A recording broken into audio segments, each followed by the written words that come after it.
As the year comes to a close, there's no better way to wrap things up than with our Love and Hip Hop Marathon.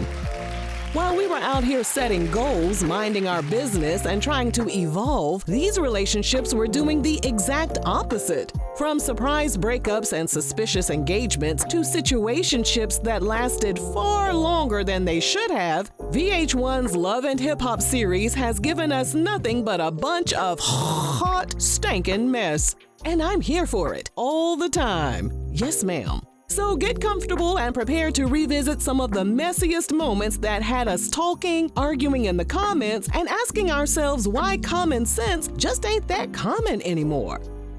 But before we dive deep into other people's business, don't forget to scoop up something to munch on at rrgsnacks.com, our online concession stand that has an assortment of Applewood smoked bacon jerky, freeze-dried goodies, and butter toffee peanuts.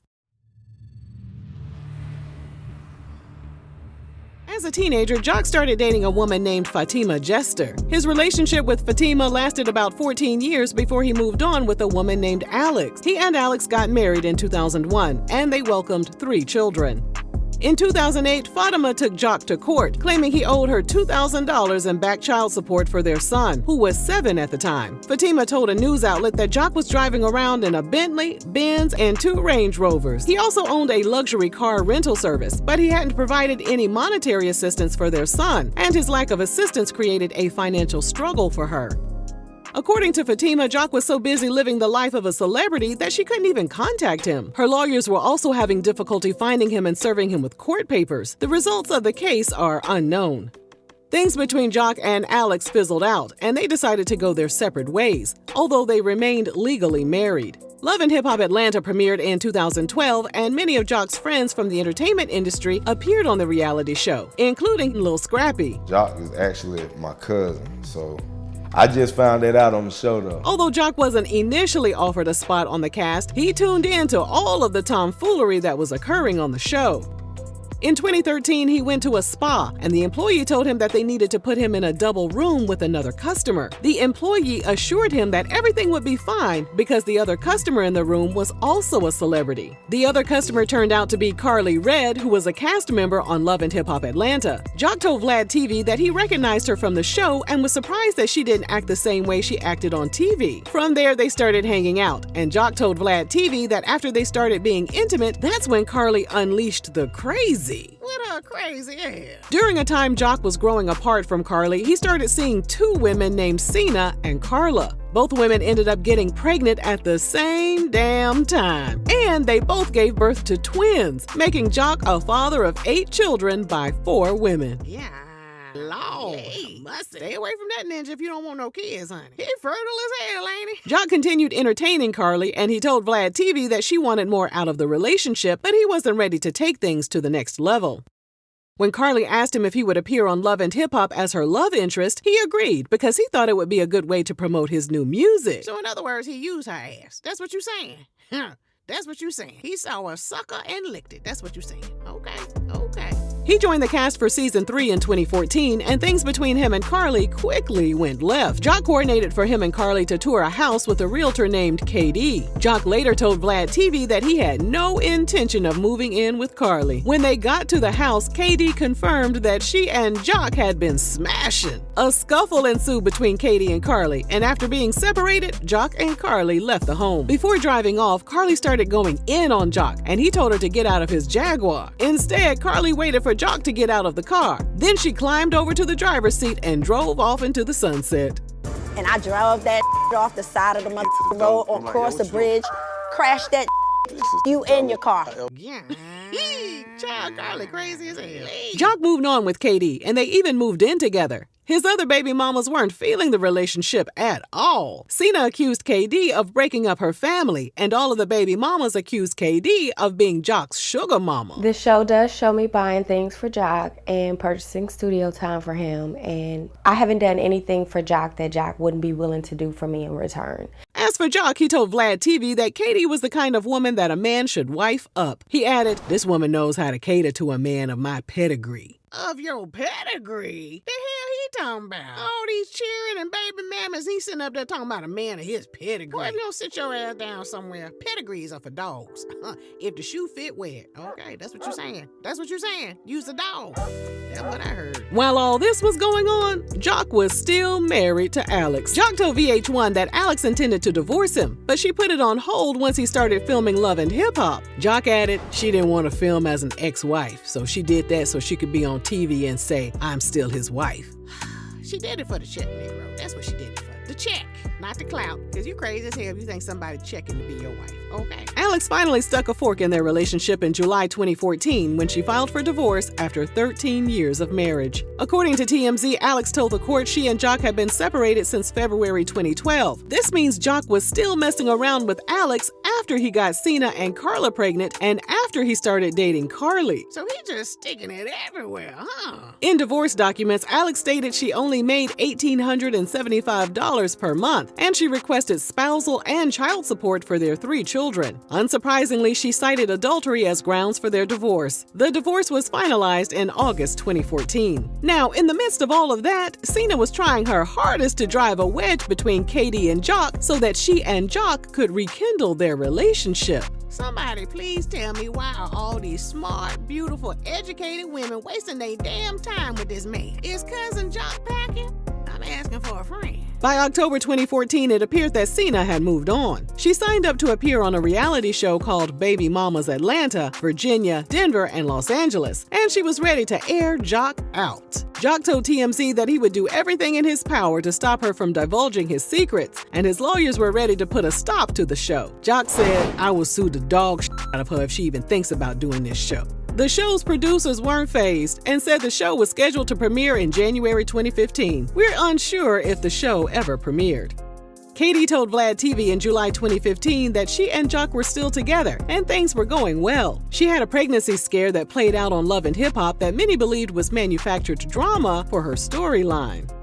By the time season 5 aired in 2016, Jock confirmed that he and KD had broken up. And then in season 6, after a woman named Jasmine Washington claimed Kirk Frost was the father of her child, Jock revealed that he was in the running to be the child's father as well. Yeah.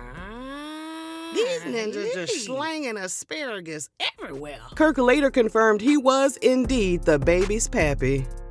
In 2017, Peter Thomas, who was recently divorced from Real Housewives of Atlanta cast member Cynthia Bailey, posted a picture of himself hugged up with Cena. After receiving backlash, he deleted the photo. And Cena hopped online to tell social media users that things were strictly platonic, and she had been good friends with Peter and his brother for 20 years. Girl, stop lying. You know you let Uncle Ben hit it. He looked just like Uncle Ben, don't he? On that box of rice. By 2019, Jock had gone public with his new girlfriend, Kendra. According to Jock, he met her 4 years prior, which means his relationship with Kendra overlapped all of the other messiness he had going on in his life. With Kendra describing herself as a mathematician, attorney, and realtor on her Instagram profile, people wondered what the hell she was doing with Jock. Kendra told BET that for the first 4 years of their relationship, Jock was on Love and Hip Hop, and he grew tired of entertaining empty relationships on screen. She didn't have any interest in joining the franchise since she's a corporate businesswoman. However, she eventually went along with it. So is she saying that she was with him while he was entertaining other women? Or is she confirming that the show is a bunch of scripted drama? They moved in together and got engaged in 2019. The show continued to chronicle his lying, cheating, and womanizing ways. Carly told Kendra that Jock was still trying to clap her cheeks, and other cast members meddling in his relationship caused Jock to flip the hell out.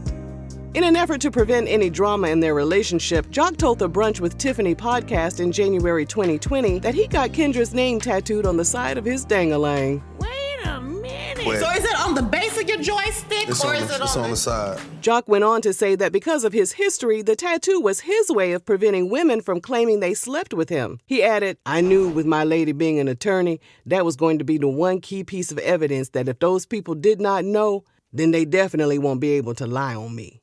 And then the pandemic hit. Jock was spotted driving for Uber, and he later told TMZ that he wasn't broke, he was just driving for the rideshare app to set an example for his children and show them humility. Boy, stop lying. There are other ways to teach your child humility that don't involve putting extra mileage on your car and tearing up them Atlanta highways with your silly self. He continued with his messy antics, and Love and Hip Hop cameras caught all the drama when he introduced Kendra to a woman named Mita. Jock was upfront with Kendra and told her that he used to bang Mita's cheeks to smithereens. That sounds fun as hell. Although Jock made it seem like their fling was in the past, Kendra told a magazine that she found out Mita had been in the picture since 2008, when Jock was still married to Alex. And then, at Jock's bachelor party, Carly popped up out of a box, and she and Jock passionately embraced. Carly, if you don't sit your thirsty ass down somewhere. Jock and Kendra got married in 2021, and just when fans thought things were getting on track for them, Kendra revealed that Jock fathered a child with another woman when they were on a break back in 2019, making him a father of 9 children by 5 women. I guess your name on the dangalang didn't work, huh?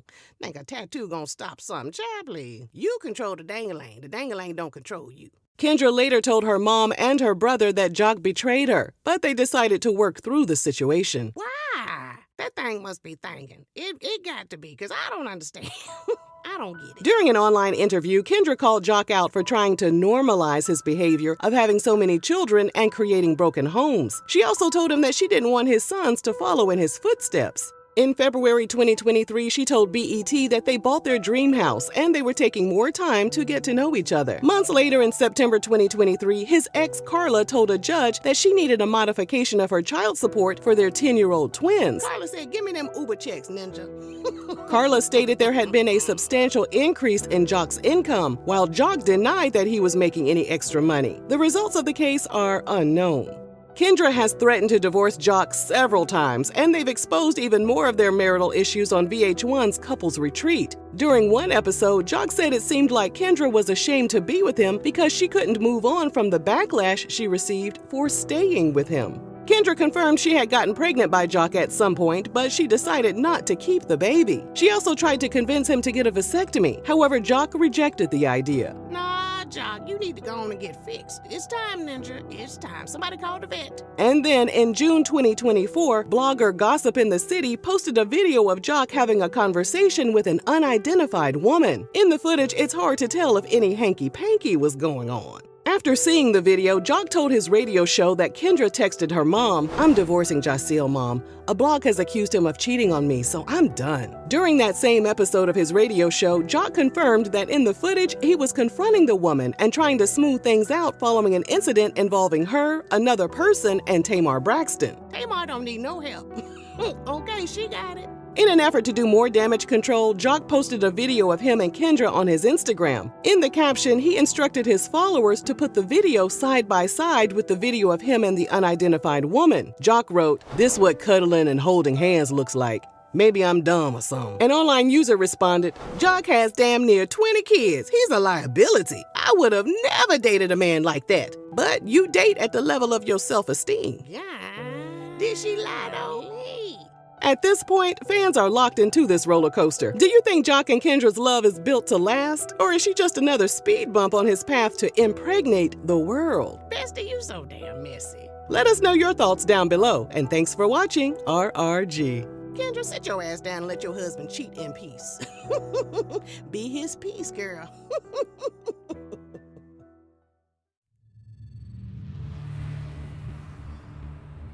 To give you better insight into their relationship, we gotta take you back to the 90s when Harlem native Kirk Linnell Frost Linnell founded D-Lo record label. Okay, wait a minute. You said D-Lo record label. Baby, everybody know what D-Lo mean. What he say is stand. Never mind. At some point, he fathered 4 children with multiple women, and he also had an encounter with Da Brat. On an episode of Dish Nation, Da Brat said Kirk wrote his number down on the backs of 20 $100 bills and asked her to call him. So how fast did you call him? The next day. I know you did. I did. No, I didn't want to seem desperate, but I did call the next day. She entertained him for a minute, and apparently he was dropping bags on her. Oh. Well, I got a Lincoln Navigator. I got quite a few things, What? though, from the From him? situation. Mm-hmm. From him? Mm-hmm. Oh. All on the first date? Not the first date, maybe throughout the course of little while. Things between them fizzled out. Meanwhile, Rashida Wadad Buckner was born in Decatur, Illinois. For most of her early years, she trained to be a gymnast and even traveled to Texas to practice with legendary gymnastics coach Bella Caroli. In 1990, her family relocated to Atlanta. She met two girls at her new school, and they formed a rap group called The Capers. They eventually got signed to Kirk's D-Lo record label. Because Rashida was underage at the time, she had to have her mother Shirlene's consent to sign the deal. We're unable to confirm the online claims that Kirk actually adopted Rashida when she was a teenager. Now, the specifics surrounding Rashida's first deal and her initial interactions with Kirk are a bit murky. However, we uncovered this 2013 blog post from Hollywood Street King that spills some piping hot tea. Say it with me, besties. Here we go. Here we go. The blogger states that Rashida was 15 and Kirk was 23 when they first started dating. An insider told the blog that Rashida's mom, Shirlene, gave her blessing because she was too preoccupied with her alleged substance addiction. Over here at RRG, we're calling BS on this allegation, and we're unable to corroborate the allegations. I see what you did, bestie. Trying to cover your ass, ain't you? Ain't you? Very mindful, very demure. The Capers released their first album in 1998, but they broke up in 1999 after all three group members decided to pursue solo careers. Rashida continued releasing solo albums on Kirk's label, and he also became her manager. God, no wonder her career ain't popping. Now, please keep in mind that not much is known about Kirk and Rashida's relationship prior to them signing up to appear on Love and Hip Hop, because in all honesty, neither of them has ever been famous enough to be followed by paparazzi or to have their tea spilled in old-school tabloid magazines. Kirk and Rashida are incredibly tight-lipped about where they first met and when they started dating. I think we were in business before we was even in a relationship. Yeah, we were. Time came around and somebody had said something about Rashida and something to me, and then we wound up liking each other years later. And there you still have here. In addition to that, they are oddly obsessed with concealing their ages. Many believe that one reason they refuse to acknowledge their ages is because they're trying to hide the truth about their age difference. Online sources state that Rashida was born on May 25, 1982. 1982? Tell that lie to somebody else, honey. Naturally, Rashida hasn't done much to confirm or correct this information. However, when she and Kirk confirmed that they tied the knot in December 1999, fans did the math, and based on online sources claiming Rashida was born in 1982, it meant that she was 17 when she became a bride. Online blogs also claimed that Kirk was 31 at the time of their wedding. From there, folks started calling Kirk Kelly. Yeah, not Kirk Kelly. They so damn messy. And that's what they get for lying. Hell, when you tell one lie, you gotta cover it up with another lie. Tell the truth and shame the devil, honey. Rashida and Kirk were forced to confront all of the rumors head on. Okay, for all the people who's minding my business. These mathematicians and rocket scientists out here. First of all, I ain't gonna adopt Rashida. I'm not interested in adopting Rashida. I would definitely not be in there marrying nobody at motherfucking 17, and I'm 31. I damn sure wasn't thinking about getting married at 17. For the record, I'm not gonna tell nobody's age, but I'm not even gonna say what I need to say. But trust me, I'm not interested in marrying a minor. You probably noticed that although they denied the rumors, they still refused to tell their ages. But guess what, besties? We were able to get to the bottom of this mystery. We know that Rashida was born on May 25th, and that is the same day that her celebrity friends always give her a birthday shout-out. To confirm her birth year, we had to dig a bit deeper. Let's take a look at Exhibit A. This is a newspaper clipping from August 1998 about Rashida's old rap group, The Capers. The article states that at the time, Rashida and her group mates were all 22. So this would mean that she was born in 1976, not in 1982. Now, if that's not enough evidence, let's look at Exhibit B, a March 2nd, 1988 newspaper clipping, where Rashida was highlighted for being a part of her school's spelling bee. The article describes her as an 11-year-old 6th grader. Therefore, if Rashida was 11 on March 2nd, 1988, this also confirms that she was indeed born in 1976. Okay, bestie, I see. Run them dates. Get them facts. Shoot.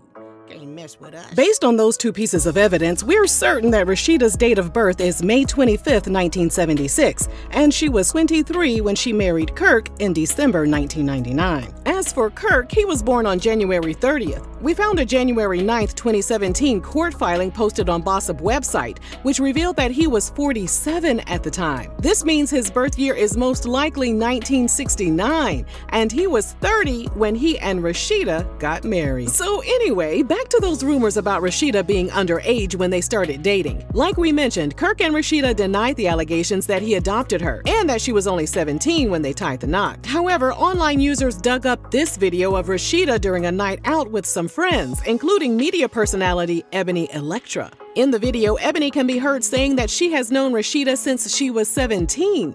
Now, let's listen closely to what Ebony had to say after that. Roll that beautiful bean footage. The only nigga back then that had the flyest ass cars, and that's the only reason your ass went up to her high school and got her pretty ass, okay? And now we here how many years later? That nigga with that fly ass car, I gotta get him. How about that? How about that? Hold up, hold up. And that's the only reason your ass went up to her high school. Your ass went up to her high school. Yeah.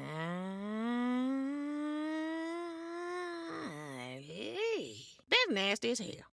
So yeah, there's the tea straight from the horse's mouth. Rashida's own friend confirmed that she was in high school when Kirk pursued her, and Rashida confirmed that she wanted to get with the ninja with the fly-ass car. Now, if that isn't crazy enough, during an episode of Love and Hip Hop Atlanta, K. Michelle got into it with Rashida after K. Michelle opened up about her ex-boyfriend, Mickey Memphis Wright, allegedly putting his hands on her. Rashida didn't want to believe the allegations because Memphis was married to her friend, Toya Johnson Rushing, at the time. One of K. Michelle's closest friends decided to insert themselves into the situation after K. Michelle was accused of lying and faking her story of domestic violence. The friend took to social media and stated that Rashida was nothing but a homewrecker and that Kirk was married when he and Rashida first started dating. And then during an October 2012 interview with Madame Noir website, K. Michelle was asked about Rashida's claims that K. Michelle was bitter and jealous that she couldn't be married to a man like Kirk. K. Michelle responded, "No offense to Kirk Frost, but he has 3 earring holes in his ear. That's not the kind of husband that I want anyway." 3 holes in the ear for a dude is kind of wild. Being on reality TV opened the couple up to even more crazy rumors. In 2012, an online user claimed Kirk slept with his own stepdaughter and got her pregnant. Rashida and Kirk denied those allegations as well. While all that was happening, social media users dug up a 2006 song by Gucci Mane called "I Shook Them Haters Off." In the song, Gucci goes the hell off on Kirk, Rashida, and a guy named Marlon Big Cat Rowe, who's the co-owner of Big Cat Records, which Gucci was signed to at the start of his career. Unfortunately, we can't play the song for you due to copyright laws. But Auntie Regina is warming up her vocal cords to give you a little taste of what Gucci says on the track. Me.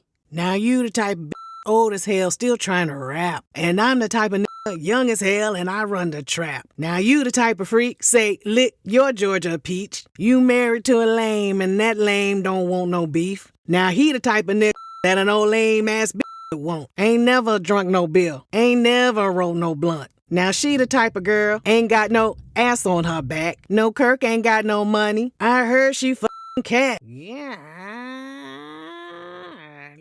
Gucci doesn't stop there, though. He goes on to accuse Kirk of getting his back blown out by a guy named Jace. What in the D-Lo is going on here? For anyone who's interested in listening to the entire song, we'll drop a link to the track in our description box. As Rashida and Kirk continued to voluntarily showcase their relationship on episodes of Love and Hip Hop Atlanta, viewers began to notice that their relationship was toxic as hell. From the numerous infidelities to Kirk getting an exotic dancer named Jasmine Washington pregnant. In court documents, Jasmine claimed Kirk gave her a monthly allowance and a car in exchange for allowing Kirk to blow her back out. That sounds fun as hell. Their affair resulted in the 2016 birth of their son, Cannon. Jasmine alleged that after giving birth, Kirk stopped giving her money and took the car back when she dumped him. Kirk is still trying to I've told him he's not giving me enough He's told me, okay, I can give you more. Yeah. As long as we're There have been rumors that Kirk isn't Cannon's father and that Jasmine is a paid actress. However, those rumors were shot down after Jasmine took Kirk to court and requested $10,000 per month in child support. Sources report that they settled out of court. So the agreement was that you get Cannon the third weekend of every month. Do you do that? No, we didn't really agree to that because the last time... It's signed on paper. Some people refuse to believe that someone as beautiful as Rashida would allow a man like Kirk to play in her face by having a child outside of their marriage. Even Nicki Minaj has shown her disgust after watching the episode of Kirk kissing another woman named Alexis Mary Jane Miller in a hot tub during the time his wife Rashida was pregnant with their second child, which made Kirk a father of 7. Nicki hopped on Twitter to blast Kirk for being so ugly towards Rashida and for putting their issues on display just for a reality TV check. Nicki also told Kirk that if he's trying to make people believe he isn't gay, he needs to go about it in a different way. Yeah. Y'all better leave Kirk and his 3 earrings alone. Kirk went on to accuse Rashida of cheating on him. He also questioned whether their unborn child was his and suggested Rashida terminate the pregnancy. Again, most people couldn't believe Rashida would tolerate the disrespect, but their castmate Lil Scrappy said it best. This what I know. What? This woman right here, no matter what this man do, she gonna stay with him. Eject yourself from the situation, you dumb bird. Rashida's mom, Charlene, told VH1 that she always tried to treat Kirk like a son, but once he started hurting her daughter, she felt the need to step in. Charlene added, "It got to the point where I needed to step in and kind of take control to let him understand that you can't just do anything to people and not suffer the consequences." Faithful viewers of the show will never forget the scene where Charlene gave Kirk a piece of her mind by demolishing his bike. Probably need to move that damn bike out the way. Do you need to move it? Yes, Miss Charlene. Go on and put that thing in reverse. How you like that? Get out of my way, Rashida. When asked which castmate she'd rather see her daughter with, Charlene answered, "The only person that I really like that I just think is too cute is Young Jock." Oh, hell nah. Not the Sperminator. Shorty is tripping. You tripping, girl. As the seasons progressed, all signs continued to point toward their ratchet marriage being nothing more than a scripted storyline. Even Wendy Williams claimed Kirk and Rashida were trying to dethrone Jocelyn and Stevie J as the show's most popular couple. Wendy added, "And you and your husband, or whatever you want to call that animal, you all did this as a plot to get popular on this show. It's a shame what people will do to stay on this reality TV. This is worse than the Kardashians." During a chat with VH1, Rashida addressed Wendy's allegations that she was trying to finesse VH1 for a check by saying, "Wendy can say what she want to say, but she's sitting there with her pork chop and her noodles watching Love and Hip Hop Atlanta on Monday nights at 8 o'clock. So I guess that's all that really matters." And then Rashida shocked fans and her castmates when she dropped a bombshell during a 2019 episode. I ain't always been perfect in my marriage. We've had dishonesty from both sides of us in this marriage. We've had infidelities from both sides of us in this marriage. What? Oh my God. Rashida. An online user responded, "If this is true, she didn't cheat enough. She is still owed about 10 more cheats and a baby." In the end, Rashida told Essence magazine that it's important to own up to the messiness of their relationship. She said, "If you're going to step into the realm of reality television where everybody's watching, just walk your walk." In December 2024, Kirk and Rashida will celebrate 25 years of marriage. No matter how strange we think their relationship is, we wish them many more years of love and ratchetness. If you enjoyed this video, let us know down below. And thanks for watching RRG.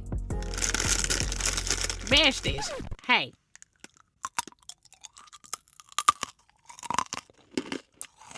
Now hear that. For the record, Auntie Regina still got all her teeth. I messed around and tried the freeze-dried candy. Baby, these little things so good. Now, y'all better go ahead and get y'all some. Y'all know they ain't shipped the gummy sour peach rings just yet because it's still too hot outside. In the meantime, y'all can get these freeze-dried candy. And I ain't slipped these in my margarita yet, but I'm sure finna try it. I just want to let y'all know y'all had an alternative. Because one thing Auntie Regina is going to do is drink. Okay? I'll talk to y'all later. Bye.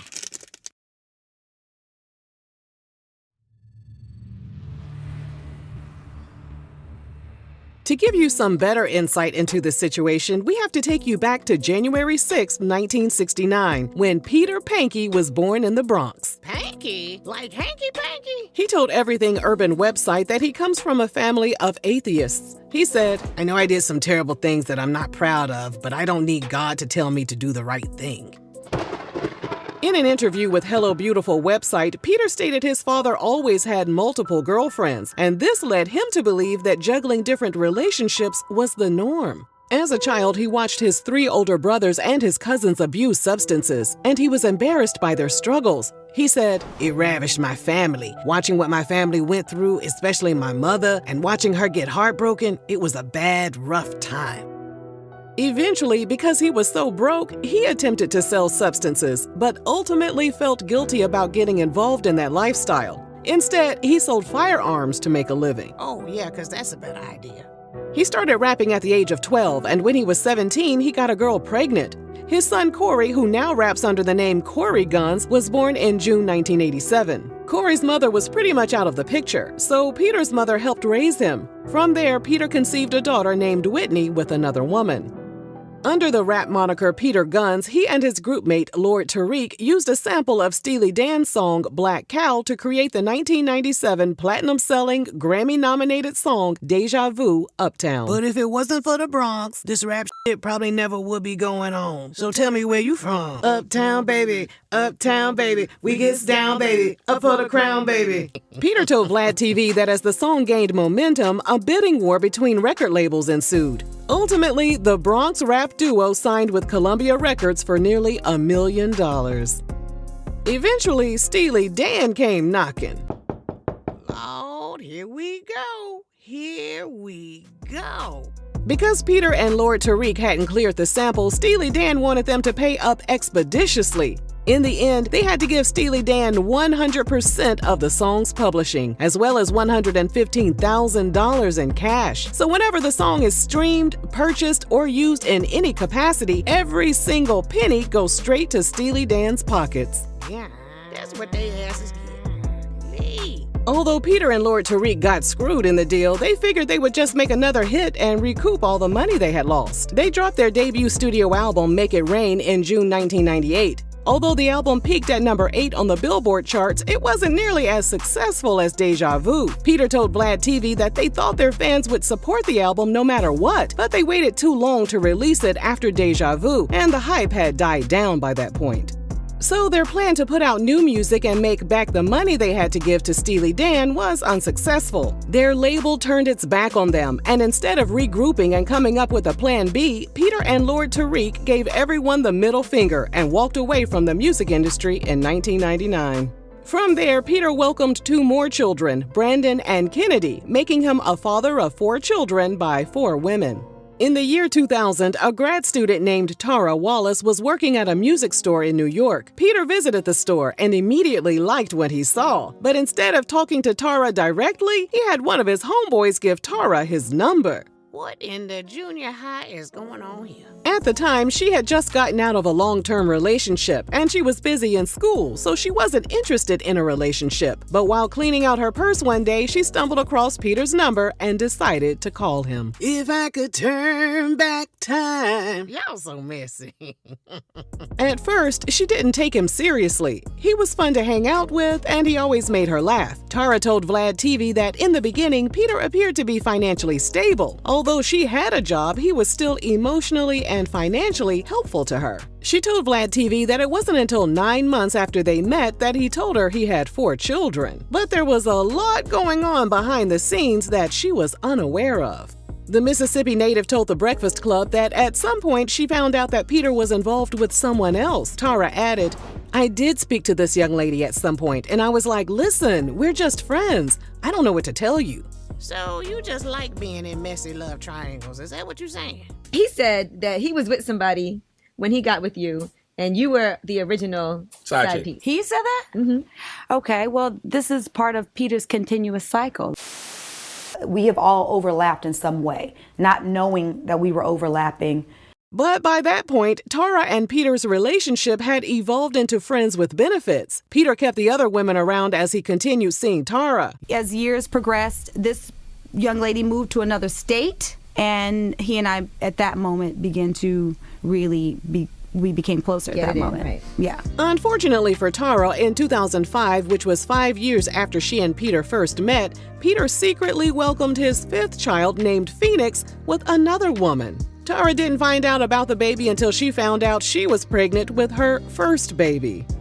Tara left him, but for the sake of their family, she gave him another chance. She gave birth to his 6th child, Jameson, in October 2007. This ninja got more seed than the feed and seed store. Do you hear me? During an Instagram live session, she stated that after giving birth, she finally realized the implications of being with a man who had multiple children. She said Peter had so many responsibilities that she had to make peace with the fact that he was only one person who could handle so much. Ain't that the truth? Now, ask me why these ninjas don't realize this when they out here making all these damn babies.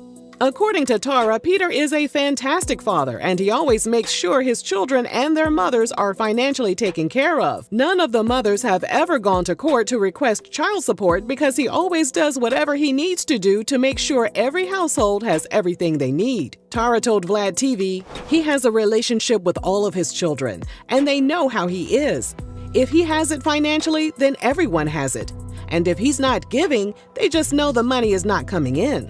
Meanwhile, Amina Butterfly grew up in Germany with a German mother and an African father. She told VH1 that her parents were together, but they never got married. Amina, her twin sister Jazz, and their older sister Sophie fell in love with 90s R&B, and they decided to form their own group called Choice. They got signed to Germany's RCA record label, but eventually decided to pack up and move to New York to further pursue their dreams. Amina told Flaunt magazine that she and her twin sister were 19 and their older sister was 21 when they touched down in New York. Amina only had $600 to her name and they had nowhere to stay. She said, "We thought we could go to a record label and just knock on the door. It wasn't that easy. We were super naive, but it helped us in a good way because we were fearless." Fearless and dumb. Fearlessly stupid. They didn't have enough money to survive, so in the first few months, they were forced to return to Germany. But New York was calling their names, so they always found a way to return to the States. Everyone in Germany called them stupid for bouncing back and forth between the two countries, but the people in New York made them feel wanted, and they knew that was where they belonged. In 2005, they got signed to Def Jam under the name Black Butterfly. Despite collaborating with Fabulous on the song Bad Girl, Amina said they never got the big break they expected. Their older sister left the group in 2006, and the twins moved forward as a duo. Amina's twin ultimately decided to move back to Germany as well, leaving Amina alone in New York. In her memoir, which we've linked in the description box, Amina stated that in the early years of her career, she was a bit too trusting and got herself into many situationships that ended in heartbreak, including one with a guy she referred to as Jay. When things with Jay went belly up, Jay's best friend, Peter Guns, was there to pick up the pieces. So Peter started smashing his best friend's ex. He messy as hell. With no family or a strong support system in America, Amina leaned on Peter, and she began to seek him out for emotional support. The blind leading the blind child. While all that was happening, Tara was at home and oblivious to Peter and Amina's budding romance. It was Tara who actually encouraged Peter to start managing Amina. And one day, very specifically, I sat him down and I'm like, what stops you from managing her wholeheartedly? Were my exact words. And yeah. With your silly self. I mean, you know, you try to be mature and you try to be objective and optimistic, but you know, ninjas gonna be ninjas. Tara gave birth to their second child, Kaz, in January 2012, making Peter a father of 7. He and Tara were dealing with relationship issues, and Peter admitted that Amina became his peace. Piece of ass, you create the peace. You create peace within yourself, and peace will come out of you, okay? You was around there raising hell, and then want to go to somebody else to find your sanctuary of heaven. And furthermore, I thought you didn't even believe in God. What the hell is we talking about? Without Tara's knowledge, Peter and Amina decided to get married. He told VH1 that he thought getting married on Valentine's Day would be the ultimate slap in the face to Tara, so they waited an extra day and tied the knot at City Hall on February 15, 2013. Peter stated that after the ceremony, Amina went home alone, and he went back home to Tara. Okay, I just want to make sure I got this straight. You're living with your girlfriend that you have 2 children with. You done knocked her up twice. She has a master's degree, educated. And you run off and marry the side piece. You have enough kindness in your heart not to get married on Valentine's Day, so you wait an extra day and get married the day after Valentine's Day. Leave your new wife and go back to your girlfriend and hide the marriage. Is that right? Is that right? 2 months later, on April 19th, 2013, Amina told Peter she had a surprise for him. The surprise was a tattoo. Peter told VH1, "I would never recommend people to get another man or woman's name on their skin. I just feel like nothing's promised." That's the smartest thing this dumb ninja has ever seen. He got that much right. Meanwhile, Mona Scott Young and the folks over at Love and Hip Hop New York were dealing with low viewership and disinterested fans. Peter was approached to bring his messy love triangle to the reality series. He said that since he was already cheating for free, he might as well bring his philandering to TV and get paid for it. During an episode of Unveiled, Peter said he was apprehensive about appearing on the show because it was inevitable that his marriage to Amina would be revealed. Peter told Amina she needed to abide by 5 rules. And one of those 5 rules was to never disperse that information that we're married to no one. The trio debuted on season 4, which premiered in October 2013. Peter became a proud member of the Creep Squad, and his dirty feet continued to bounce back and forth between both women. Yeah, not the dirty feet. Looking like he just fell out of a coconut tree. Peter told Bagfuel YouTube channel that everyone else on the show had a fake storyline. So after the cameras turned off, his castmates would go home, pop bottles, and chill. But for him, his storyline was 100% authentic. So even when they wrapped up filming, he still had to deal with all of the drama that was going on in his life. Drama that you 100% caused, Ninja. In her memoir, Amina wrote she could sense Peter's anxiety levels rising because he knew his marriage would be exposed at some point. Eventually, Peter came clean and told Tara that he had been smashing Amina. Everything came crashing down during the scene where Tara and Amina met on camera. In her memoir, Amina wrote, "Tara completely took control of the conversation, and it felt like she had most definitely rehearsed what she was going to say to me, something I didn't do. I couldn't get a word in, and it felt like I was being talked down to like I'm a piece of shit and not of any value." That's when Amina slammed her ID on the table to reveal that she was Peter's wife, and she was officially Amina Panky. And well, y'all remember what happened next. I'm his wife. And ain't nothing fake about that. Yeah. You should have been whooping Peter's ass. She beat the brakes off of her, didn't she? From there, Amina bought them matching wedding bands. However, behind the scenes, Peter was telling Tara he wanted to work things out and bring their family back together. Why they letting this washed up ninja play in their faces like this? I am so confused. Fans speculated that Amina married Peter to obtain a green card so she could stay in the U.S.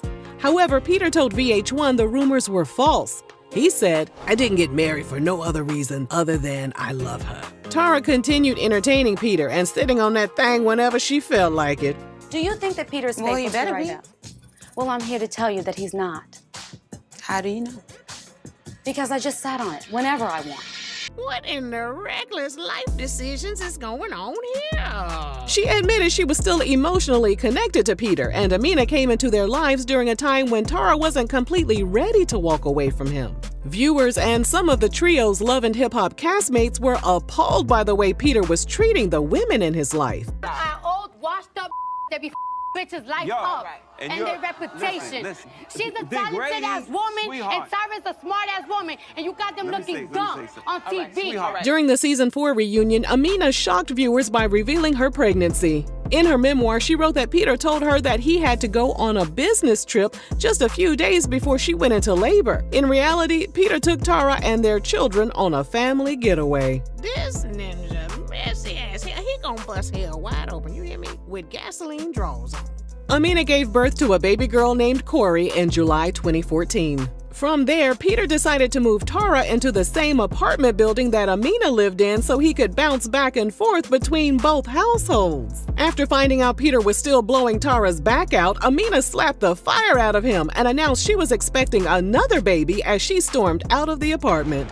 By the way, I'm pregnant. Not this again. What in the deja vu is going on here? Amina decided not to keep the baby. In her memoir, she wrote that she sent Peter pictures of the aftermath of terminating her pregnancy, along with a text that read, "I'm not pregnant anymore. Hope you're happy now." Peter responded, "I didn't want you to do that." I didn't want you to do that. Well, Nanda, what the did you think she was going to do? And then Tara announced she was pregnant, and Amina was devastated. Peter finally decided enough was enough. He got a vasectomy. But little did he know, he had already knocked up Amina again before the procedure was completed. Not again, exit Black Jesus. During an interview with Vlad TV, Peter said Amina's pregnancy wasn't planned, and she contemplated having another termination because she was very overwhelmed. However, because Tara was pregnant, Amina decided to keep the baby. Child, what in the tit for tat on titty milk and breast milk and pregnancies is going on here? Tara gave birth to her baby Gunnar in February 2016.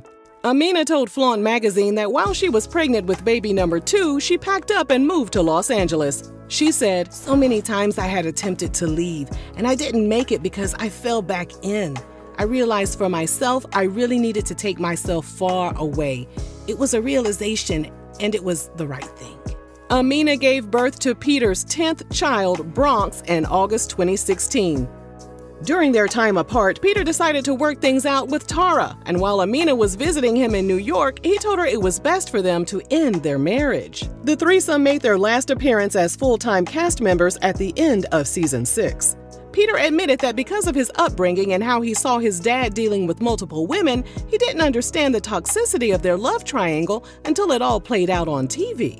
Amina filed for divorce after close to 5 years of marriage. She shared an image of the divorce documents in a January 2018 Instagram post. Months later, in September 2018, Peter was on Instagram Live when Amina hopped in the comments to tell his followers that despite their divorce not being finalized, Peter had already moved on with a much younger woman and was apparently engaged. Now, which one of you dumb bitches is about to marry a man with 10 children? We're unsure what happened with that relationship. In 2020, Peter became the host of the show Cheaters, and all 3 of them appeared on BET's dating series called After Happily Ever After. They also appeared on VH1 Family Reunion, where Peter admitted he wished he would have married Tara. Ninja, shut your ass up. Peter, sit your dumb ass down somewhere. Shut your ass up. She deserves better than your ass. As of this video, Amina and Tara have ended their feud, and they are happily co-parenting with Peter. Amina told Flaunt magazine, "We're all a blended family now. When I come to New York, we all hang out together at Tara's spot." Looking back at their time on reality TV, the father of 10 said his days of cheating and creeping are finally over. Do you believe him, besties? Let us know down below. And thanks for watching RRG. In 2016, Faith started working on The King and I, a duet album that utilizes vocals from her late husband, the Notorious B.I.G. She worked with several people to complete the project, including Diddy and Stevie J. Faith and Stevie go way back to their days of working together when she was signed to Diddy's label, Bad Boy Records, and Stevie was a part of Diddy's group of producers known as the Hitmen. Stevie is also the godfather of Faith and Biggie's son, CJ. The mother of 4 told TV1's Uncensored that while recording the King and I album, Stevie flirted with her for the first time, and she had to tell him to stop because she only saw him as a friend. What she failed to mention was that Stevie was also expecting a baby with his then-girlfriend, Jocelyn Hernandez, at the time. Faith was totally uninterested, but she told Uncensored that Stevie pleaded with her and her close friends for months until she finally gave in. So their relationship started sometime in 2016, and Jocelyn gave birth to Stevie's 6th child, Bonnie Bella, in December of that same year. We ain't the ones to judge, but starting a relationship with someone who has a newborn baby with someone else is, sort of interesting. But moving on. 2 months later, in February 2017, the first dose of drama hit the internet. A woman by the name of Liz took to her social media to announce that she had been dating Stevie for the past 7 months. The woman added that because she was so rich and successful, she had financially supported Stevie and bought him expensive jewelry during their relationship. The fact that she was allegedly taking care of him is a very important piece of information that we'll dive deeper into in a little bit. The woman also said Faith was harassing her by sending her photos of positive pregnancy tests and threatening emails. Many people automatically assumed the woman was telling the truth based on Stevie's past history. Our friends over at I Love Old School Music website wrote, "Faith, if you're reading this, I just have 3 words for you regarding your relationship with Stevie. Run, child, run." 1 month later, it was reported that Faith told Stevie to get to steppin' after finding out he was still messing around with Jocelyn. Faith said on an episode of Behind Every Man, "I think that's probably when I stepped away because I'm not a man stealer, a home wrecker, you know." She also told The Breakfast Club that they broke up because there was too much drama in Stevie's life, but Stevie wasn't going to give up so easily. He admitted that getting dumped made him, quote, "lace up my boots and do all the right things." So they got back together, and on Tuesday, July 17th, 2018, they were in Las Vegas when Stevie allegedly told Faith they needed to get married right then and there. Insiders close to Faith's family told TMZ Stevie was trying to rush the wedding because, quote, if Faith started telling friends and family she was marrying him, they would talk her out of it. They tied the knot in their hotel room without exchanging wedding rings. It was Stevie's first marriage and Faith's third. According to TMZ, the couple's family and close friends were blindsided, and they weren't happy about the news, including Faith's 21-year-old son, CJ, because he had to process the fact that his godfather had turned into his stepdad. Insiders close to the situation told TMZ that Faith's friends and family members were blowing up her phone.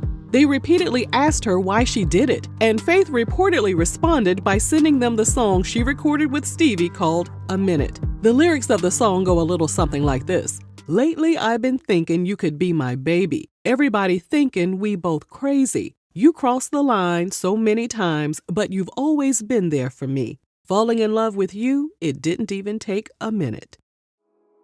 2 days after becoming Mr. and Mrs. Jordan, Jocelyn took to her social media accounts to share a screenshot of text messages she allegedly exchanged with Stevie on June 17th, 1 month before he married Faith. In his alleged messages, Stevie asks Jocelyn to marry him, but she responds that she wants to marry someone else that she really likes. So 1 month before marrying Faith, he was trying to marry someone else. Despite that little bit of drama, Faith and Stevie were more in love than ever. Stevie told People magazine in February 2019 that they had finally purchased their wedding rings. He also added he was putting in some major work and was giving it to Faith about 3 to 5 times a day. Now, let's fast forward a few months. As they approached 1 year of marriage, sources reported there was trouble in paradise. They briefly unfollowed each other on Instagram, and Stevie was using Twitter as a cringy public diary to post cryptic tweets like, "Drunk people always speak their truth. One's insecurities can damage them.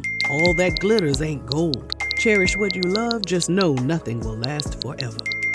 Despite the rumors and all signs pointing towards a rift, Stevie and Faith showed up to that year's Essence Festival together.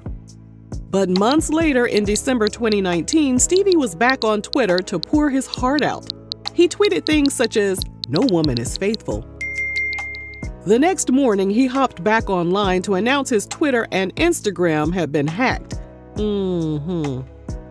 By that point, we didn't know what the state of their marriage was, but we got all the confirmation we needed in May 2020.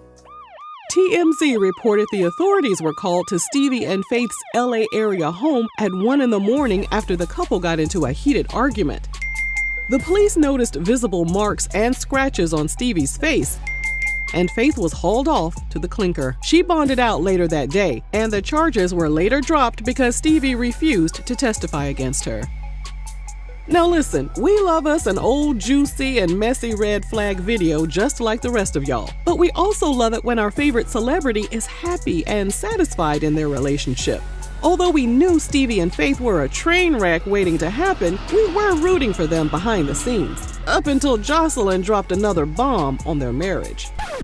In April 2021, Jocelyn fired up her Instagram and accused Faith of constantly cheating on Stevie with a bunch of young men.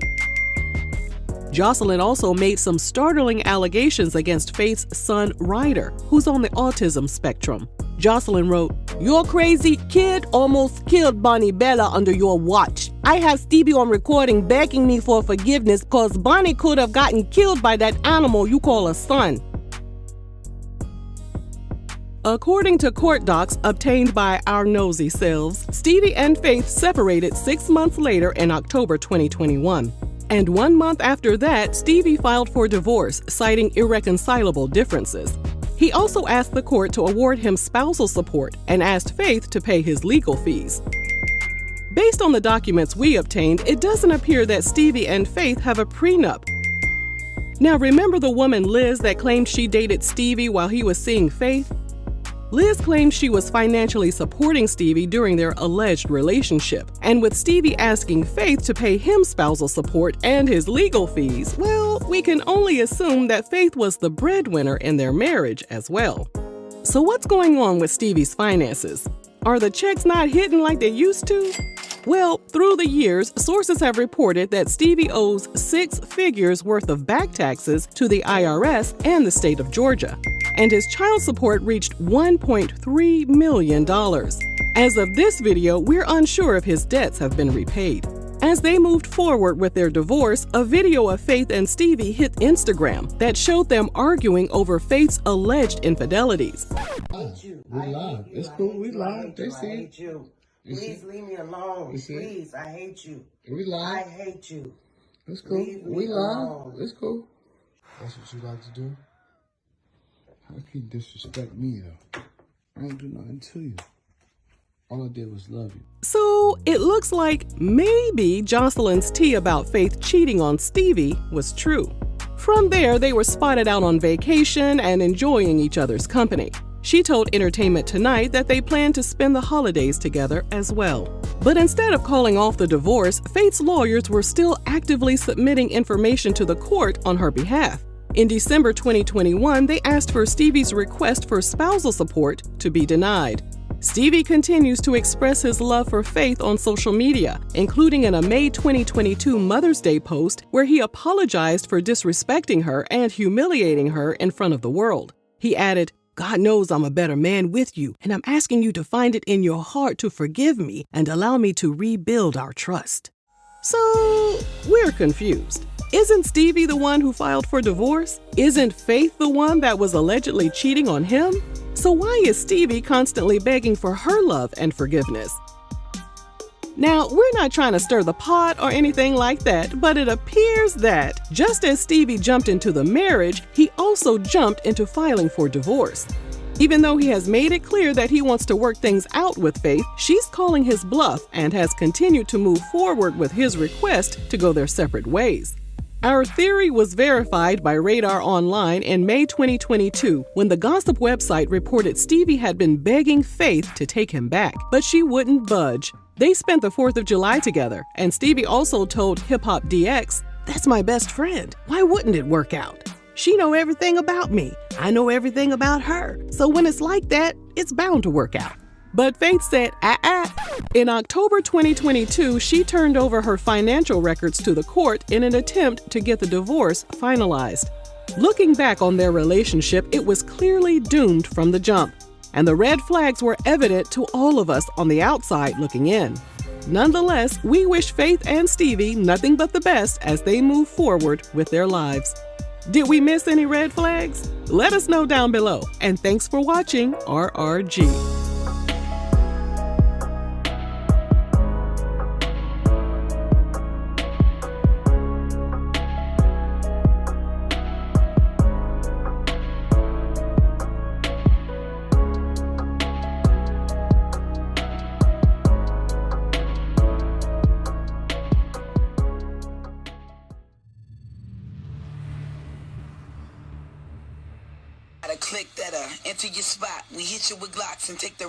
When the Chicago native first entered the industry, he adopted the stage name Iceberg, and he was signed to DMX's Bloodline Records when he was about 14. He had great mentors around him, including the rapper Eve, who gave him the name Young Berg. Now, for the first few minutes of this video, we will refer to him as such. So, despite having positive role models around him, Young Berg told the Coda Collection YouTube channel that he was wildin' out. He smashed former 3LW group member Naturi Naughton and was in possession of firearms and a home DMX got for him. After one of the guns was discharged, Berg's parents, who were well off and didn't want their son turning into a little hood rat, decided to take drastic action. Berg was sent to a Montana boarding school called Spring Creek Lodge Academy in 2001, and he was dropped from the label. Beat it, Ashy. He was at the boarding school for a year and had no access to the outside world, so he didn't even know that 9/11 happened or that Aaliyah passed away. He has discussed how traumatic the entire experience was, since it was run like a boot camp, and the New York Times even defined the boarding school as being physically and psychologically brutal. As of this video, the school is officially closed. After his release, he returned to Chicago, and his dad bought him some studio time. He focused on making as much music as possible, and he also made some time to get his freak on. That sounds fun as hell. 18-year-old Berg started hooking up with an 18-year-old girl named Bianna in his dad's basement. She got pregnant, and he told her he wasn't ready to have a child. Bianna told Bossip website that Berg convinced her to terminate the pregnancy, but when it was time to pay for it, he disappeared. She decided to keep the baby, and she claimed that he stopped talking to her from that day forward. She said, "I went over to his father's house like, hey, listen, I have this child." And his father told me, "Oh well, he doesn't live here anymore, but I will let him know that you contacted me." She gave birth to their son, Lamont. "If you a real man, get at me. Try to come see your damn son. Stupid ass nigga." Yeah. As for Berg, well, he linked back up with Eve and her manager, and they moved him from Chicago to Los Angeles. While in LA, he helped other artists create music. Then, after hiring his weed man to be his manager, he decided to focus more on his own music. Hold up, wait a minute. You said he hired his weed man to be his manager. I ain't saying I know no weed man, but what I heard is weed men be broke, okay? And that money they do be having is the money they need for re-up. It ain't got no money for real. They got too many baby mamas, and they buy them dumbass big-ass cars and them dumbass big-ass tires. Talking about he was a manager. Let's see how this goes. He acquired a beat made by a 17-year-old high school kid in Philly. Berg encouraged the kid to drop out of school and move to LA so they could make music together. The kid agreed, and one of the first songs they created was Sexy Lady featuring Junior, which was released in 2007 and reached number 6 on the Hot Rap Songs chart. He added another hit to his resume after being featured on Ray J's song, which dropped in October 2007 and peaked at number 1. Bianna went to Atlanta for her birthday with her sister and brought her son along to make it a family trip. They ended up in a nightclub where Ray J, Berg, and Berg's brother Cap One were in attendance. Bianna recognized Cap One first and asked him if he was from Chicago, and he said he was. When she noticed that Cap One kept referring to young Berg as his brother, that's when Bianna put 2 and 2 together and realized that Berg was actually Christopher Ward, her son's father. She was about to show Berg a picture of their son when a fight broke out, and she got separated from him. Bianna ended up getting Berg's number from a mutual acquaintance, and she contacted him later on and sent him a photo of their son. Berg told her, "That baby doesn't look nothing like me." This ninja. And then, when she told him the baby had been diagnosed with autism, Berg disappeared on her once again. If you could say anything to your dad right now, what would you say? My father's gonna eat my sandwich. You gonna make him a sandwich? Yes. He released his first studio album in August 2008. 1 month later, he made headlines when he bashed dark-skinned women. No dark butts. Liquor. Butts. Hold on, let's check the climate in here because it's no dark butts. Yeah, so everybody here would have passed the test. We got a thing for those Spanish light-skinned women. We love black women as well. What I love? Pigtails. Thank you. He loves white girls.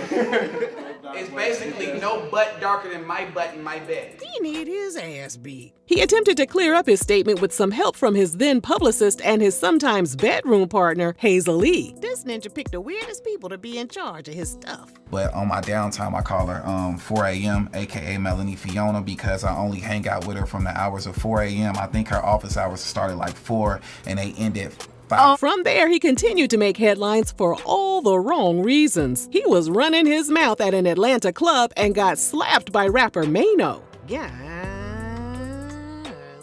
And then while at a Detroit club owned by rapper Trick Trick, he got his ass beat and his chain snatched. He told the Breakfast Club, "I'm like 5'6", 150 pounds. I come out there and the whole club security surrounds me. They whoop my ass through the club.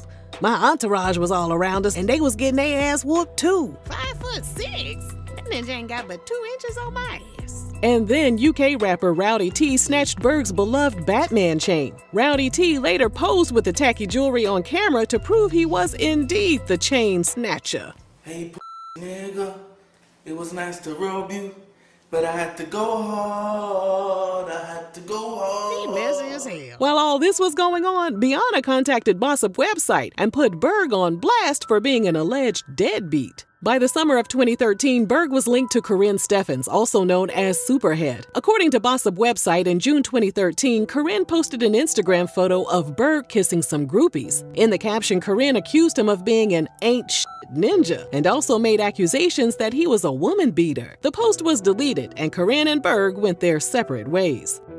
He started dating Joy Chavis, and in 2013, Hazel brought him to the producers of Love and Hip Hop so he could get a spot on the cast. By the time Love and Hip Hop Hollywood premiered in 2013, Joy was removed from the footage. Berg later told the Jasmine brand that Joy was fired from the show because she was too boring, and the producers decided to rope him into a situationship with Hazel so they could rekindle their smash sessions. In an interview, Hazel said she and Berg were still cool behind the scenes, and because they were spending so much time together in the studio, they reignited their friendship with benefits situation. But whenever the cameras were rolling, Hazel said Berg would change into a completely different person, and he embarrassed her on TV over and over and over again. I think you're delusional. Why am I delusional? You ain't never been my bitch. Okay. Ever. Nothing to say. Really? You lucky I don't have these whoop your mother ass in this goddamn street. Really? You think it's a joke? Good luck. Good luck. Don't try to play. I remember that mess, girl. He had her looking goofy as hell. After 8 years of blowing each other's backs out, things came to an end after Hazel reposted a naked photo of Berg that had been floating around the internet. From there, she described his package as being the size of a shrimp. It's not like I took the picture, he sent me the picture. The picture had already circulated around online. I just reposted what fans had added at me. And of course, you know, fun size went viral. But you rode that shrimp for 8 years, didn't you? You rode the hell out of that shrimp. Okay. Berg then moved on with their cast member, Masika. Bianna told Have a Seat Radio that she was contacted by Hazel E's team and invited to appear on Love and Hip Hop Hollywood's reunion episode. Bianna told the media outlet she declined the invitation because she didn't want fame or notoriety. She just wanted Berg to be in their child's life.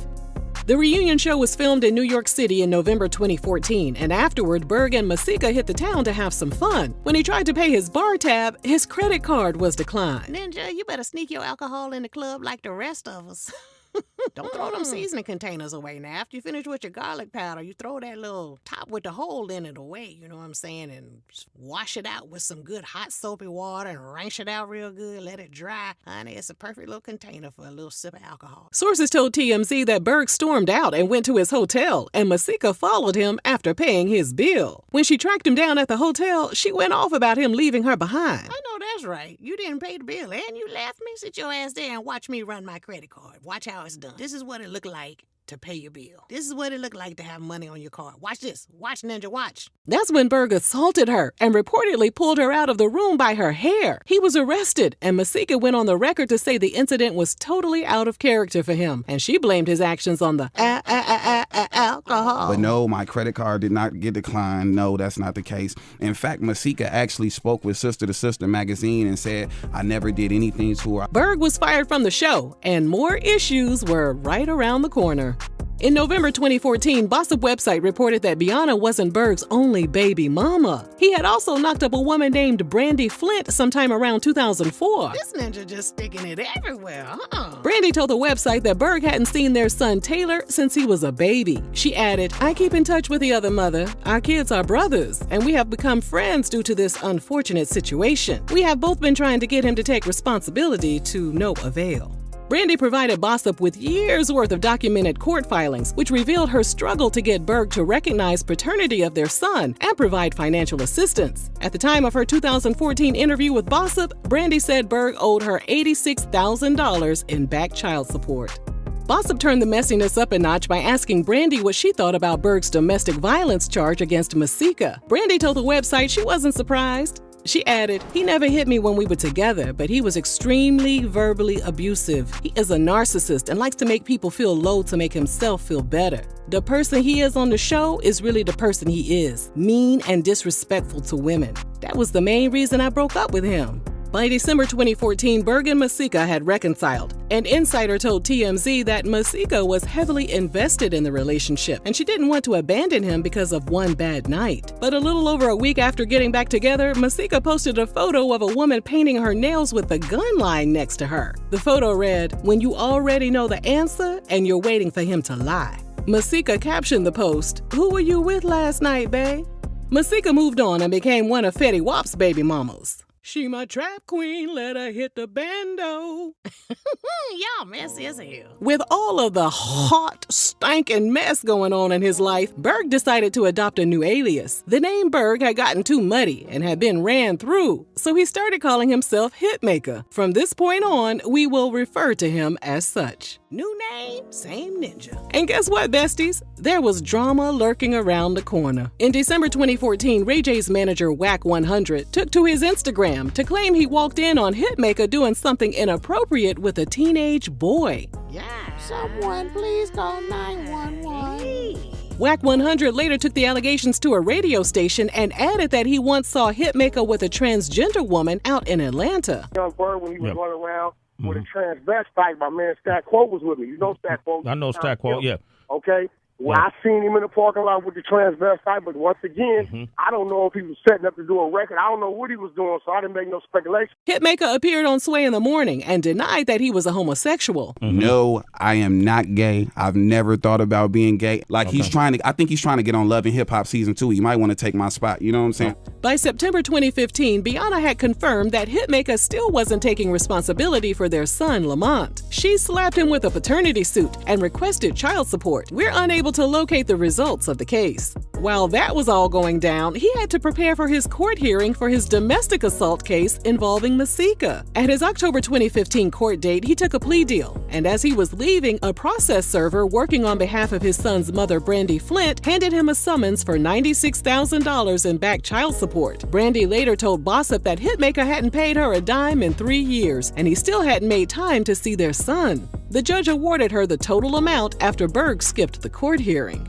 The years passed by, and in 2017, he popped up with Rick Ross's ex-girlfriend, Brittany Eady, who's now a cast member of The Real Housewives of Atlanta. Boy, they shuffle partners like a deck of cards. That relationship didn't last either. Then came March 2020. A woman named Talia Tiley went to Hitmaker's Los Angeles home to get her back blown out. After they knocked boots, they went to sleep, and Hitmaker said he woke up a few hours later because her phone kept going off. Hitmaker said the woman was sharing her location with 3 different men.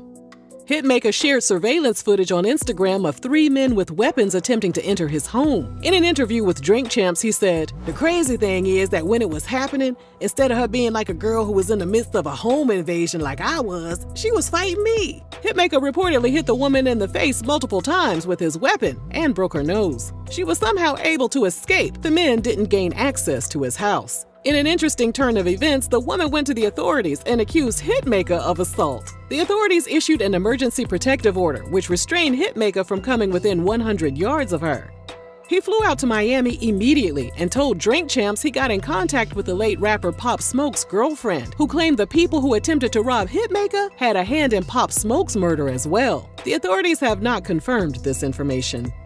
That brings us to 2021. Chicago R&B singer Tink, who previously worked with Timbaland, ran into Hitmaker. The Chicago natives hit it off and started working on some music together. He became the executive producer for her 2021 album, Heat of the Moment. In several interviews, Tink praised him and thanked him for pushing her to explore a different style of music. They started spending more and more time together, and naturally, people started to believe there was some hanky-panky going on. When a Chicago radio station asked if they were an item, Tink responded that Hitmaker was her special friend. But by December 2021, it was clear that they were smashing after she posted a picture of them that was captured by the Shade Room. The caption read, "Locked in." In September 2022, she released another project called Pillow Talk, which was also executive produced by Hitmaker. From there, she made numerous posts about him on social media and referred to him as her twin and her best friend.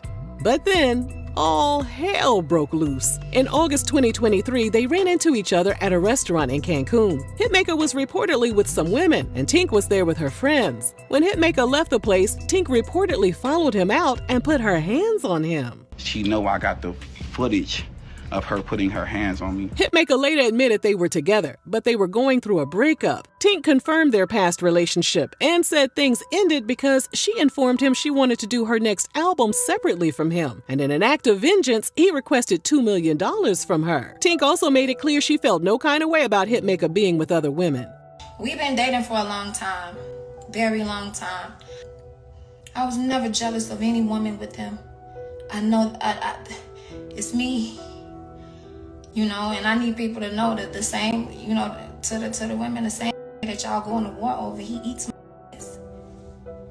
From the rooter to the tutor, you know? Yeah. What in the eat the booty like groceries is going on? Yeah. By November 2023, it appeared that they had reconciled after Hitmaker shared text messages from Tink where she apologized for her actions.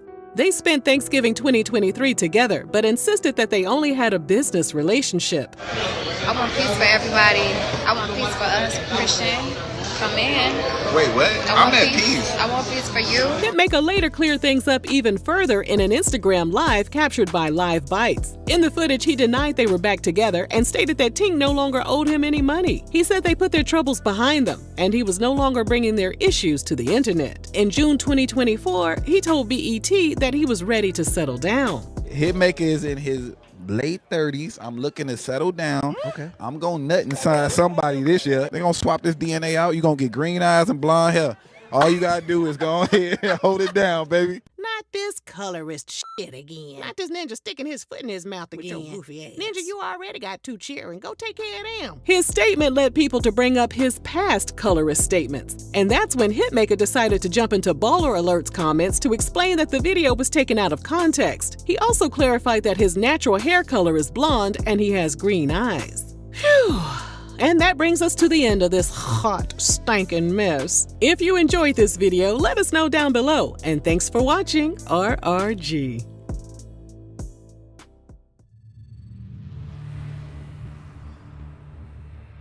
To better understand who Benzino is, we have to dive deep into his relationship with his daughter, rapper and singer Coi Leray. Coi has had a rough relationship with Benzino since childhood, and she told Vlad TV she was raised primarily by her mother. According to Coi, things got rough after Benzino's money got a little funny. Coi said she had to drop out of school in the 10th grade so she could get a job and help support the family. Benzino and Coi's beef went public in 2021 when Coi shaded her pappy on the song No More Parties featuring Lil Durk. In case you forgot, the song goes a little something like this.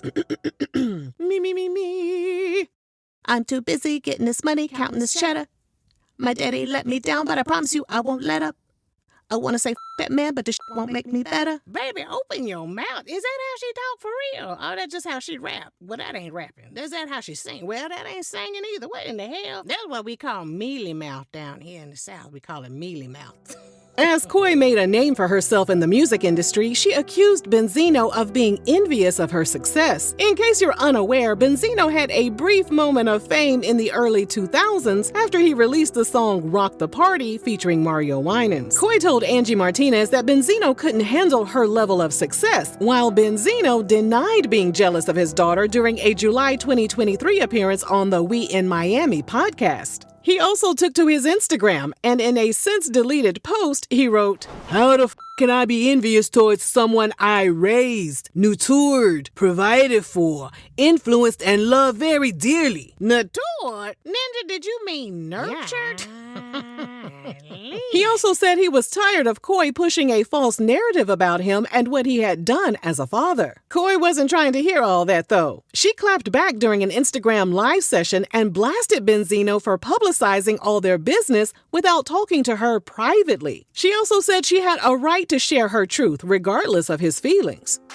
On an April 2024 appearance on the We in Miami podcast, Benzino came to R. Kelly's defense by stating the disgraced R&B singer deserved a second chance. His argument was that he knew of other men that were messing around with young girls. I know that Elvis, a lot of them was 14, 15. I know with young girls, to keep it 100, right? I'm not into that. Again, the legal age is 16 years old. So does that make it right if a does it? Yes or no? To everybody on the table. Does that make it right? No. If it's legal, does it make it right if a dates a 16-year-old? Makes it very wrong. I Ladies? don't agree. No, it's gross. All right. So, but it's legal in America. Right. So why the is R. Kelly doing all this time? Because you know why? Because they're 14 and 2 years younger. Benzino made sure to state he wasn't condoning R. Kelly's behavior. However, he didn't think he should rot behind bars because of what he did. He also blamed R. Kelly's personal choices and legal issues on a lack of education. Naturally, Benzino caught a buttload of backlash and was called every name under the sun. Even his daughter Coy was disgusted. In a since-deleted tweet, Coy wrote, "I want everybody to know I want nothing to do with anything my father has going on." Coy said, "Beat it, Ashy." In response, Benzino appeared on the Famous and Wealthy podcast and said Coy had no right to be offended by his comments supporting R. Kelly since she lost her virginity when she was 14. Yeah. You are out of order, nigga. From there, Benzino got dragged for not only defending R. Kelly, but for objectifying his own daughter.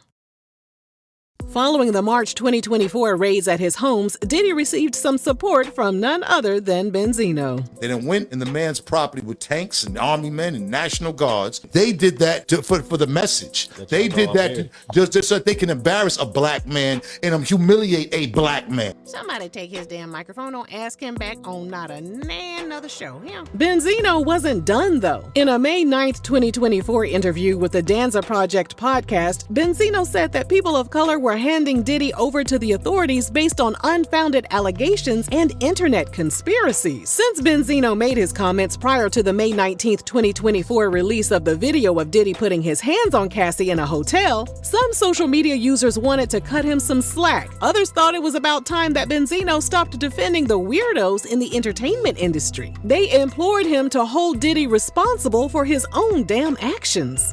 Benzino hit another low in July 2019 when Georgia cops pulled him over and realized he had missed a previous court date over an unpaid speeding ticket. Benzino began arguing with the officer, and in the body cam video, Benzino accused the officers of racially profiling him. As a what? A Teenage Mutant Ninja Turtle? He took things one step further by telling the Asian cop, "Hey Jackie Chan, you fucked up." Benzino was still hauled off to the slammer, and after the footage made the rounds online, he was forced to issue an apology. He said he was wrong, and that wasn't how he was raised. He added, "There's no room at all in our country for racism, and I'm not racist. I love all people all my life." Do you think people believed him? Hell no. Benzino has faced plenty of backlash for his tumultuous relationship with his ex-fiancée, Althea Eaton, who appeared alongside him on Love and Hip Hop Atlanta. She got pregnant and accused Benzino of putting his hands on her. In a since-deleted tweet, she wrote, "No matter how mad you get, you shouldn't treat a pregnant woman up, ever, or hit her back. Enough." Confused. Message. Y'all notice she said, or hit her back. Ladies, keep your hands to yourself because they ain't making men like they used to, okay?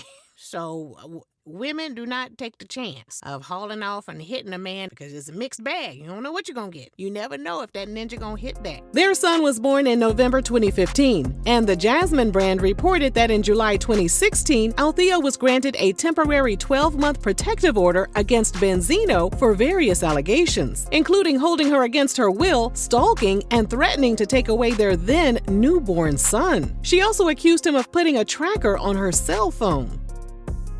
2022 was an interesting year for Benzino. In March, a video resurfaced of him getting escorted out of a Red Roof Inn motel with a man named Cavario. Hotel management claimed they overstayed their time, while Benzino said they had already asked to extend their stay. When police arrived, Cavario was in the shower, and Benzino told the police he felt that they were being discriminated against. So we're leaving. Is there anything else in this room?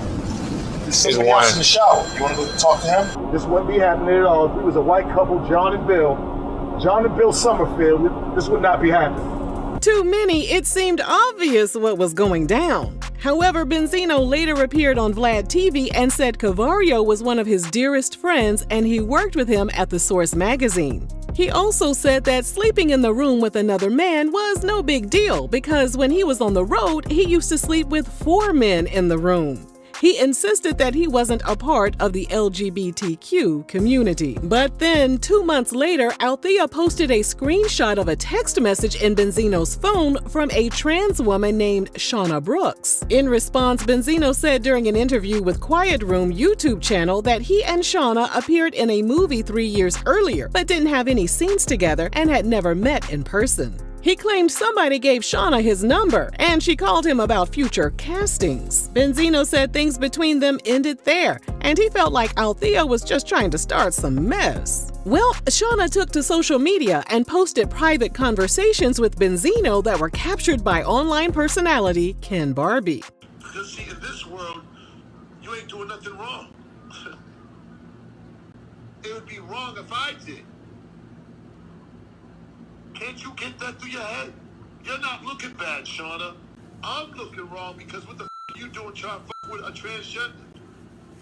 Benzino lashed out. In some since-deleted tweets, he shared screenshots of messages where he threatened to unalive Shauna. He accused her of crossing a dangerous line and wrote he was willing to lose his life or get locked up forever before he let anybody play with his name. Benzino also took aim at bloggers and YouTubers for talking about the situation and threatened them with lawsuits. He said he was willing to unalive any of them, too. A year later, Benzino hopped on Twitter to tell members of the LGBTQ community to leave him alone. He wrote, "I respect y'all's movement and your decision to be who you want to be, but stop the weird with the comments and flirting. I'm not flattered because I'm not gay.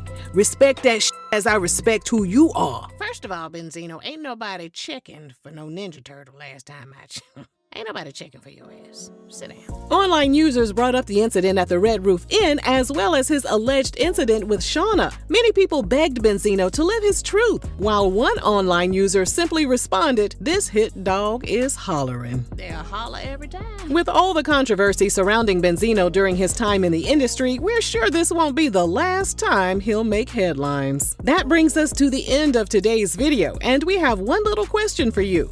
Do you think Benzino deserves all the backlash he has received, or is he just misunderstood? Let us know down below. And thanks for watching RRG. Please keep in mind that this story dates back more than 2 decades. We can't possibly discuss every single event that has occurred with all parties involved, but we'll do our best. Now watch, somebody still ain't gonna get the memo and gonna be like, how come y'all didn't talk about when Scrappy did the blah, blah, blah?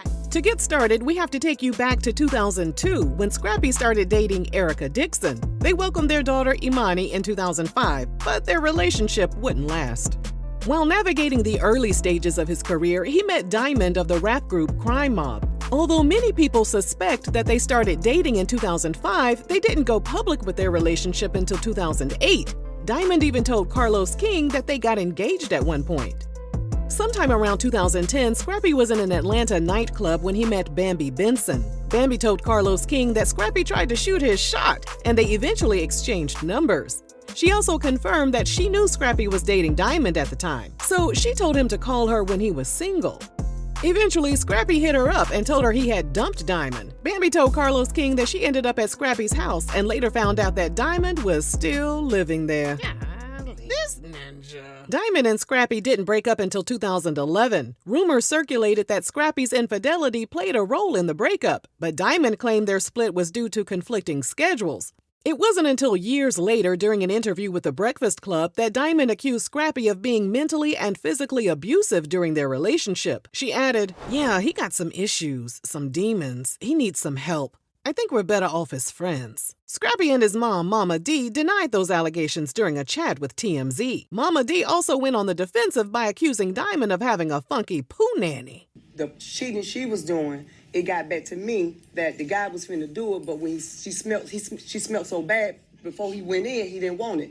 Then when that mess went down with her and Scrappy, 8 months later, how about my son gonna say the same things? Yeah, Not the funky coochie. Ah, hell, here go Mama D ass. How come she always in her grown-ass son's business? Diamond moved on with Soulja Boy, and Scrappy told Vlad TV that their breakup was the worst pain he had ever felt. He said he couldn't eat, drink, or breathe. Boy, stop lying. Lying ass. You could breathe enough to holler at somebody else while you was with her. But Scrappy quickly moved on as well. Reality star Shay Johnson told VH1 that she and Scrappy had been platonic friends for a few years. After he and Diamond broke up, and after Shay broke up with her boyfriend, she and Scrappy started smashing. That sounds fun as hell. In 2012, Mona Scott Young was assembling a cast to bring the Love and Hip Hop franchise to Atlanta. Shay told Madame Noir website that she was approached to be on the show, and she told Scrappy that she wanted him to star alongside her as her love interest. But after learning more about Scrappy's background, producers gave him the option of which woman he wanted to co-star alongside him, and whomever he chose would be considered the main character. Shay told Madame Noir that he chose Erica, so Erica could make some money and he wouldn't have to pay her any more child support.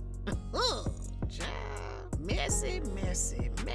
Shay went on to say she had no idea that he was still romantically involved with Erica. It wasn't until the camera started rolling that she realized she was in the middle of a love triangle.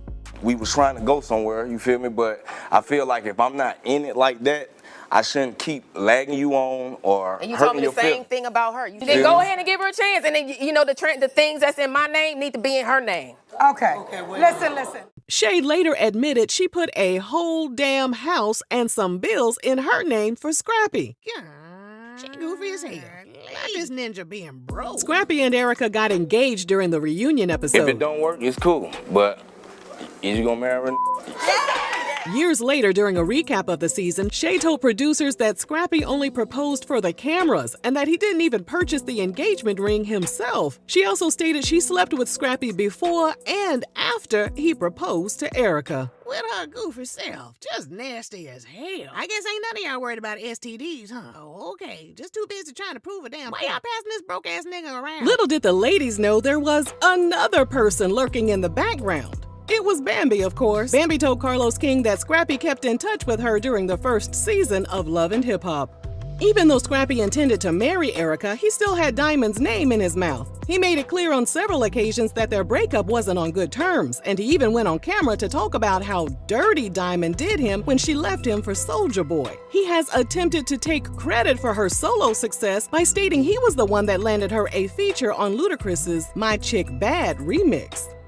Diamond and Soulja Boy have denied Scrappy's version of events, and in December 2012, Soulja Boy decided to hash things out on Twitter. In some since-deleted tweets, Soulja Boy tweeted, "Gangsters move in silence. All that Twitter popping about another I a girlfriend and you a bitch."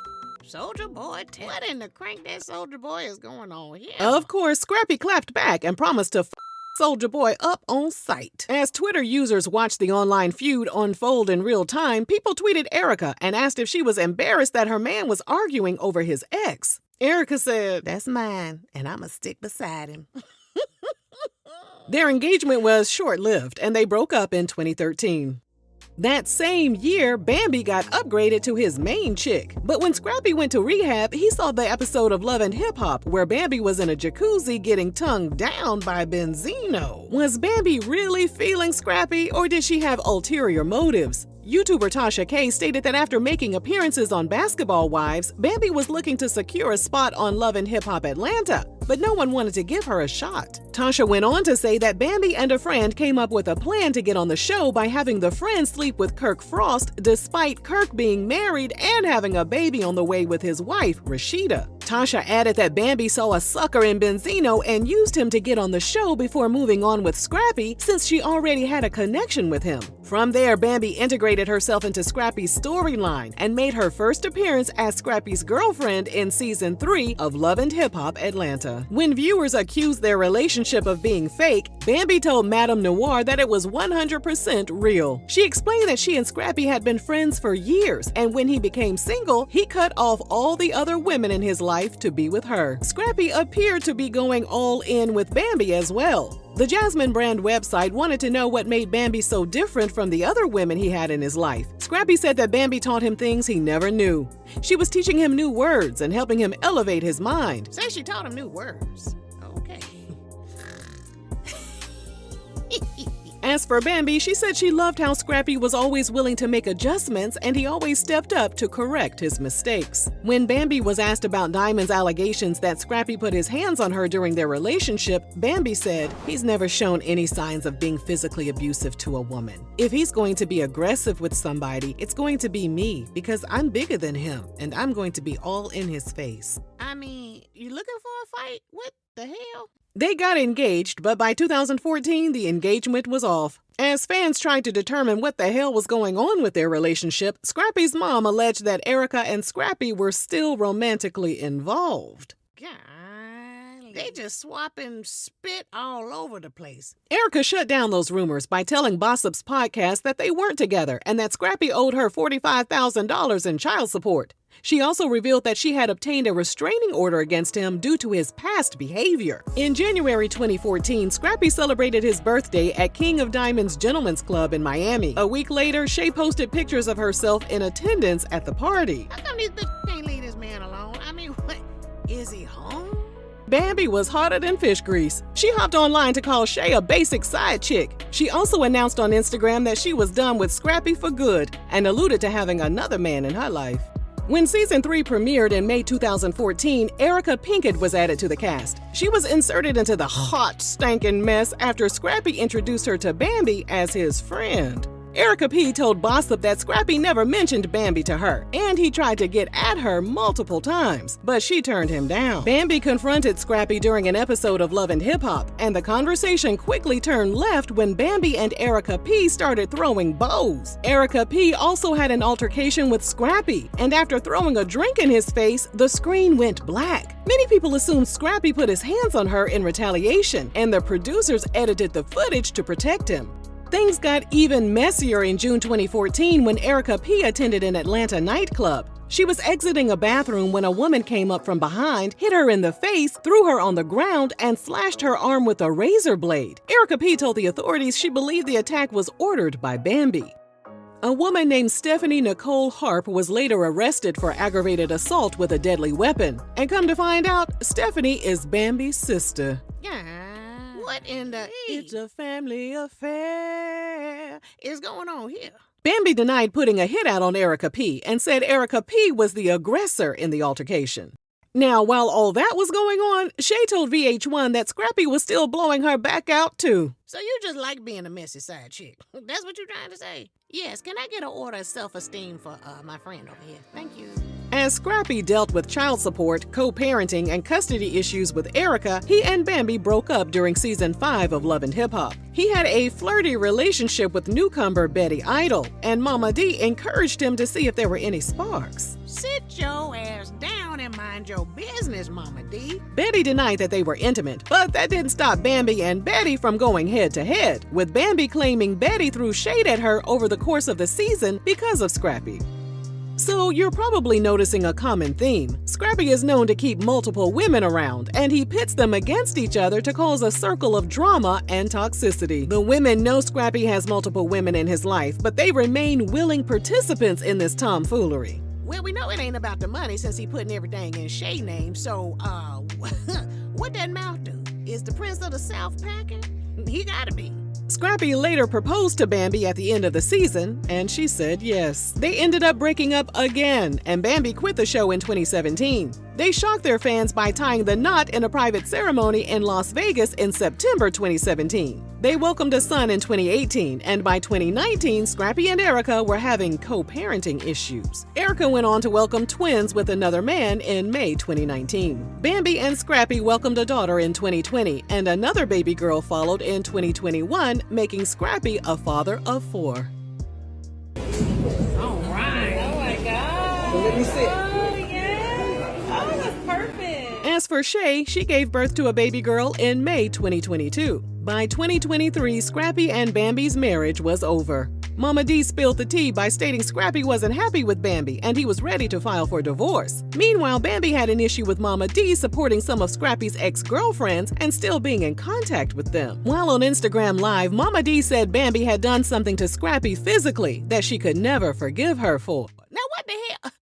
Get off off your mama's titty, boy. Let this be a lesson. Do not tell your mama what the hell is going on in your marriage. As a matter of fact, don't tell nobody what's going on in your marriage. It ain't nobody's business, okay? Especially your mama. She also claimed that Bambi's mom had pulled a gun out on one of her friends. What in the knock if you buck is going on here? Bambi filed for divorce. It was finalized in June 2023, and Scrappy was ordered to pay $4,800 per month in child support. She and Scrappy held separate divorce parties to celebrate their newfound freedom. Bambi later revealed that they were splitting the bills 50-50, and Scrappy wasn't paying his portion. She was forced to move out of their home and find a new place for herself and their 3 kids. During an online confrontation, she also busted Scrappy for DMing Diamond behind her back, and Bambi suspected that they slept together while they were both on the Millennium Tour.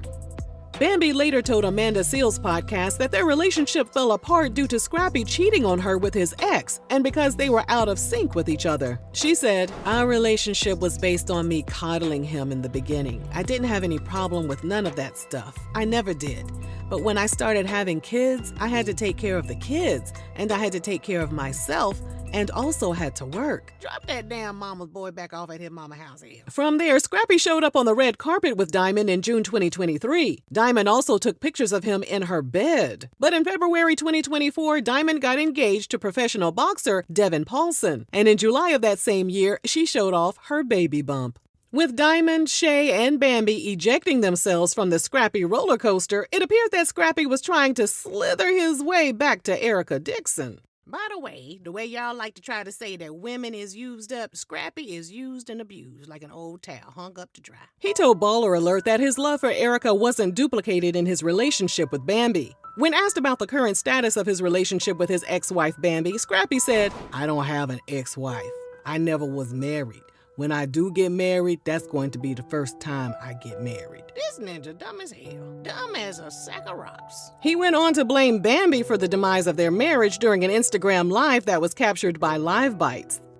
I go to my therapist, and the therapist tell me not to even tell y'all, not to tell nobody, because nobody will understand, nobody will believe it. I always talk about it because it really me. It really me that somebody could play with me like that and still be a victim. You know what I'm saying? Still be a victim. Do me a certain kind of way, and I never say nothing. I never expose them, and I just take the high road because I just want to be happy. I want to be successful. I want to take care of my kids. I got shit to do. You tell women, "Oh, this woman did this to me," and they be like, "We ain't seen it." But y'all don't see it when she say, "I did something," y'all believe it. He then told Carlos King that he had strong feelings for Erica. He said, "I've been in love with her for our whole relationship. Even when we weren't in a relationship, she know that." Nah, ninja, sound like you need a place to stay. It's giving hobosexual. He and Erica traveled to Aruba in February 2024. And then in April 2024, Bambi accused Scrappy of violating the terms of their divorce by allowing his significant other to post photos of their children on social media. The significant other in question was Erica, of course. You and Erica Dixon is not sexually involved? I'm pregnant. In the trailer for the current season of Love and Hip Hop Atlanta, Erica states that she's pregnant, and many people suspect that Scrappy is her baby daddy. Others think it's a fake storyline to draw in viewers. In recent weeks, Scrappy and Bambi have been spending more and more time together. They were together in London. On another occasion, they hopped on Instagram Live to explain to fans that they were co-parents and they weren't back in a relationship. Now, if you think all of this is messy enough, just wait. It gets even messier. Lord, somebody pour me another margarita and top it off with some of them freeze-dried goodies, them little candies right there. Scrappy filmed a dating show called Pick a Side alongside Chaotic.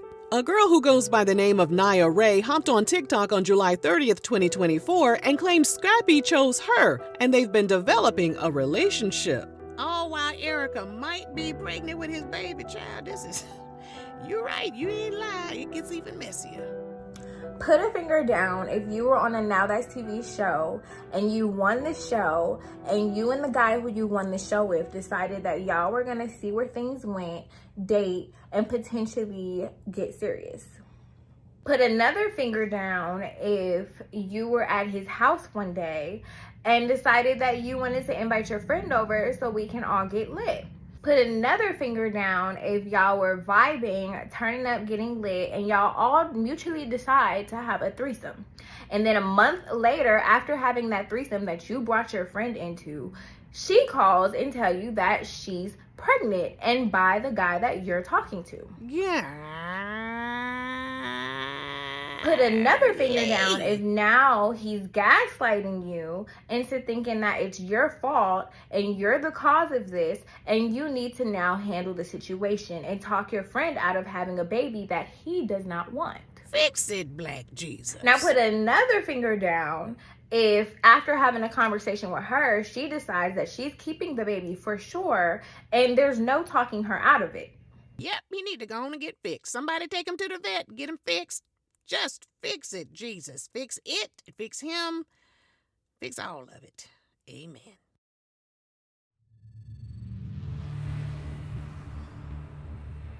They met back in 2011 while Tammy was in Miami with some friends and Walker was in town with his crew. Obviously, we weren't there to witness their first encounter, but we think it went a little something like this.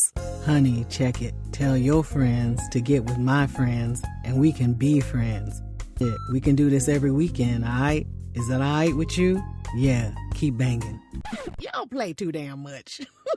Tammy told Vlad TV that Walker grabbed her hand and didn't let it go for the entire day. As fans approached him on the street, he introduced Tammy to them as his wife. He also made it clear to her that he would marry her one day. Tammy said she thought he was crazy, but she rolled with it. They talked all night long, and then he asked her to join him on his tour bus. At first, she turned him down, but he told her he just wanted to talk to her some more. So from the start, Walker applied pressure, and things got even more intense from that day forward. She admitted their relationship was toxic, and they had frequent arguments. One of their most heated disagreements occurred while they were driving, and Walker asked her why she was wearing orange shoes with a particular outfit. Tammy said the argument got so intense that Walker put her out of the car and called his mom, Deb Antony. Mama, this girl got on orange shoes. Boy, you calling me crying about some damn shoes? Wasting my damn time. Mama. I'm out here hustling trying to make money and you crying about some damn shoes with your ass. Mama, you gotta come get her. I ain't never had a female talk to me like this in my life. Boy, bye. Figure it out and get off my phone. Mama, are you there? Y'all so messy, and I love it. Tammy, Walker, and his mom joined the Season 3 cast of Love and Hip Hop Atlanta. The season premiered in 2014, and that same year, Tammy and Walker eloped. Despite feeling some type of way about not being invited to her son's big day, Deb said, he kept his word. He said that he was going to marry her, and he did it on his terms.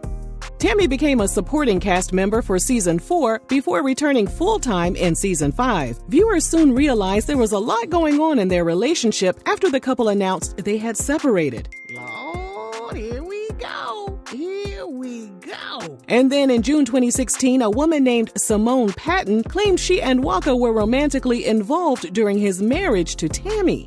This ninja. Every girl in the world. These niggas out cheating on Tammy with a bitch with some fucked up weed. You niggas believe anything, man. That shit's sad. Tammy backed up his story by calling Walker a great man and father. And she confirmed that their separation was not the result of his infidelity. Girl, stop lying. In Snapchat videos, Tammy stated that just because she was no longer with Walker, it didn't give other women the right to try to slither into his DMs. See, what y'all hope really realizes, even if it's not me, it's still not gonna be you, boo. So you didn't want his cheating behind, and you didn't want nobody else to have him either. Oh, okay. Because that make all the sense in the world, girl. A month later, Walker posted a screenshot of him and Tammy on a FaceTime session. In the caption, he called her his ride or die and apologized to her for the public embarrassment she had to endure during his cheating. Wait a minute now. Hold up now, hold up. What happened to infidelity not playing a role in their separation? With y'all lying asses. According to XXL magazine, Tammy responded in the comments by saying, "Never love lost. Always forever friends, if nothing else." Friends my ass. She about to take him back, ain't she? Because why else you sitting up on FaceTime with the man that cheated on you? Child, if a cheating husband called me FaceTime, I would answer, and my ass would be right in the damn camera. It would straight be my naked, bare ass right there in the camera. Talk to that. During an episode of Love and Hip Hop, Tammy confided to her co-star Bambi that she was feeling lonely in the aftermath of their separation. She also stated she and Waka weren't getting a divorce, but they needed time to sort out their differences and grow as individuals. By August 2016, they had reconciled, and fans weren't pleased. They called Tammy weak for crawling back to a man who had cheated on her and disrespected her. In response to the backlash, she took to Snapchat to explain why she gave him another chance. She said, "I feel like my husband fought for his wife back, and I'm going to fight to make this marriage work with the help of God." You know that song, God is trying to tell you something. Maybe God was trying to tell you that Waka wasn't the right man for you. Right now. Months later, in December 2016, she was still trying to justify her reasons for taking him back. While chatting with Bombshell by Blue, Tammy stated Waka didn't grow up in a household where a healthy marriage was present, so he didn't know how to operate in that environment as an adult. To most people, her statement didn't make a lick of sense, especially since Tammy's father spent most of her early years in prison. So Tammy didn't see her own parents have a healthy relationship. However, she was able to be a faithful and loyal partner to Waka, while he couldn't do the same for her. She took things one step further by saying his career made him more susceptible to cheating. She said, "So you have all these groupies, you have all these things, but despite all of that, behind closed doors, this man loves me to death, and I know he loves my child to death. He does anything for us." So he disrespects you in public, but he loves you to death behind closed doors. Jesus, take the wheel. In the end, Tammy said her mom told her it's hard to find real love and a person who's genuinely willing to change. And since Tammy believed she had both of these things in Waka, she wasn't about to give up on him. By the time season 7 of Love and Hip Hop aired in 2018, Tammy was credited as a guest on the show. But despite not getting much airtime, fans were still updated on what was going on in her personal life. During a November 2018 interview with Hollywood Unlocked, Tammy explained that Waka wasn't the only cheater in their relationship. What in the if two can play that game is going on here? While she explained that she never physically cheated with another man, she had been emotionally unfaithful to Waka before they walked down the aisle. Despite their past indiscretions, it appeared that they were ready to take things to the next level. First, Waka got a tattoo of Tammy's daughter's face to go along with a tattoo tribute he had of Tammy. And then, during a November 2018 interview with Rack Rants, Waka announced he was ready to retire from making music so he and Tammy could focus on having a baby. Ninja, babies cost money. You can still work. It ain't like you gotta do much. You go out there and keep making money, okay? Come home and, inseminate and then make that money precipitate. That's what you do. Okay, thank you. Bye-bye. After working through some relationship issues on a season of Marriage Boot Camp, Tammy and Waka renewed their vows in 2019. The ceremony was featured in a 2-part series that aired on WeTV. The couple joined season 3 of Growing Up Hip Hop Atlanta before appearing in their own WeTV reality show called Waka and Tammy, What the Flocka. In one episode, they attended a couples therapy session, during which Waka stated that his previous infidelities made Tammy meaner. He told the therapist she had no idea what she was up against. It could have made her or broken her. It made her even better than what I thought. Ninja, what? Tammy was ticked the hell off. She explained that she took issue with Waka thinking that his cheating helped her in any way. She stated that him sticking his dangalang in other women only added to her insecurities and made her not trust him or his judgment. But still, they kept chugging along. By that point, it appeared that Tammy was open to doing the one thing that's a major red flag over here on your favorite YouTube channel. During an April 2020 appearance on Angela Yee's Lip Service podcast, Tammy said she was trying to entice Waka to engage in some 3-way action. What in the Tiana Taylor is going on here? What in the Candy Burris is going on in the world? According to Tammy, Waka kept turning her down. Yeah, because he's trying to cheat by himself. He don't need your ass there fucking up his strokes. WeTV renewed their reality show for season 2, which premiered in March 2021. 1 year later, there were rumors that the couple had broken up. Not again. During a March 2022 performance, some fans hopped on stage to show Waka what they were working with. When the things weren't thangin' like he expected, he told the crowd, "Hey, I need some chocolate on stage, man." He messy as hell. The Shade Room reposted the video, and commenters started to wonder if things were okay at home between Waka and Tammy. Yeah, because if he has butter pecan at home, why is he outside looking for chocolate? When Tammy hopped on Instagram Live to chat with her supporters, they questioned her about Waka. She caught an attitude and answered, "I said the man fine. Him and Charlie good, we are not together, and that's cool." Waka later told Rack Rants that he and Tammy grew apart, and there was nothing dramatic or toxic behind their decision to end things. He said, "That's my best friend, that's my dog. People just wanted to be fighting and hating and something happened. Hell no. We're just grown." During an appearance on Jessie Woo's podcast, Tammy said she had some time to reflect during the pandemic. She had gone through so much with Waka and it was hard to move forward. She also said resentment was building, and she was starting to talk to him crazy and wasn't respecting him as a man. Oh, like the way he was disrespecting you for the past 10 years? Oh, okay. She also made sure to add that he didn't cheat this time. Tammy and Waka finished filming their last season of What the Flocka, which premiered in August 2022. Waka filed for divorce in May 2023, and he cited their date of separation as December 1st, 2021. He went Instagram official with his new girlfriend, Melanie Montalvo, in January 2024. Social media users lit him up with over 10,000 comments expressing their disappointment that he was moving on from Tammy. At first y'all dissed Tammy for taking his ass back, and now y'all mad at Walker that he done moved on. Which one is it, y'all? Which one is it? Some of the comments read, "It's giving rebound. Nah, we want Tammy back." Who is that? She ain't no These deal. men get the exact same look-alike every time. Charlie hopped in the comments and told people to leave her father alone. She also revealed Tammy had also moved on and was in a new relationship. Months after Waka went public with Melanie, Tammy shared a post on her Instagram story that read, "No one can make me jealous over a seat I had first. You wouldn't be sitting there if I didn't get up." Ooh, okay. Assuming the post was about her, Melanie shared a meme that read, "Being washed up and can't let go of your past is type crazy." Melanie then added, "This is the one, cause it's giving jealous and bitter." Girl, shut your ass up. Hours later, after the Neighborhood Talk blog reposted Melanie's post, Tammy replied that she and Waka had already discussed all the back and forth, and she advised Waka to get his girl before she hurt her feelings. Tammy also said her initial post wasn't directed towards Waka or Melanie, but hit dogs holla. She ended her comment by referring to Melanie as the she-in version of herself. That's the winner right there. That's the winner. Okay, she win. She win. In case you're unaware, Shein is a cheap Chinese fast fashion retailer. That's why we gonna start calling the YouTube channels that copy us the Shein version of RRG.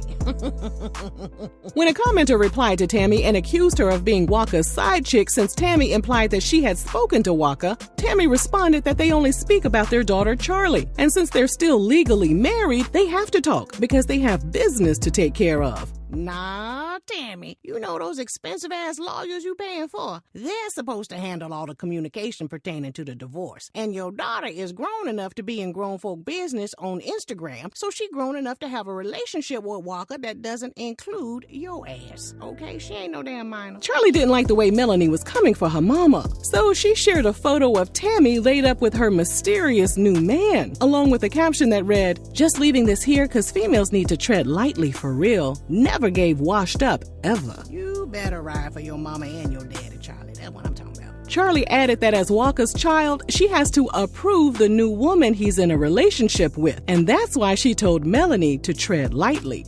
Days after all that went down, Waka made it clear that he was ready to close the chapter on his relationship with Tammy. He covered up the tattoo tribute he had of Tammy, and then he pleaded for a confidentiality order in their ongoing divorce case. He argued that their divorce records, including their financial information, should be sealed because he and Tammy are public figures. His motion also asked the judge to order all parties to refrain from discussing the proceedings and any aspect of the proceedings in all forms of media, including social media sites. We're unsure of the outcome of his request. As of this video, it appears that their divorce still isn't finalized. Waka hasn't posted another picture of Melanie on his Instagram feed since he first got dragged for moving on, and Tammy and her boyfriend appear to be going strong, although she still hasn't revealed his identity.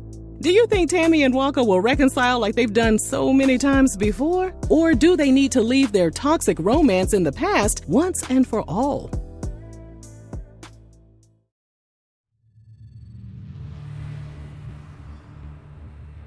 Your nose is crooked, She got an under and an overbite. The bitch is in Dubai, getting shit on.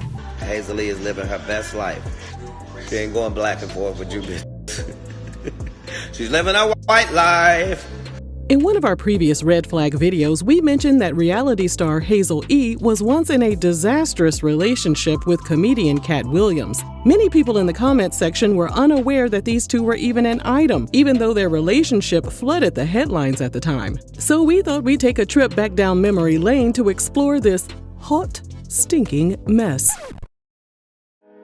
Hazel wasn't clear on the exact date she and Cat met, but she told Vlad TV that their first interaction went down many years ago, and it wasn't a, quote, pleasant encounter. Then Cat started watching Love and Hip Hop Hollywood and became a fan of the show. There was a scene he was like, I think it was me and Tia were moving out, and this is so exclusive, he's gonna kill me. Oh no! He said, all she needs is a place to live?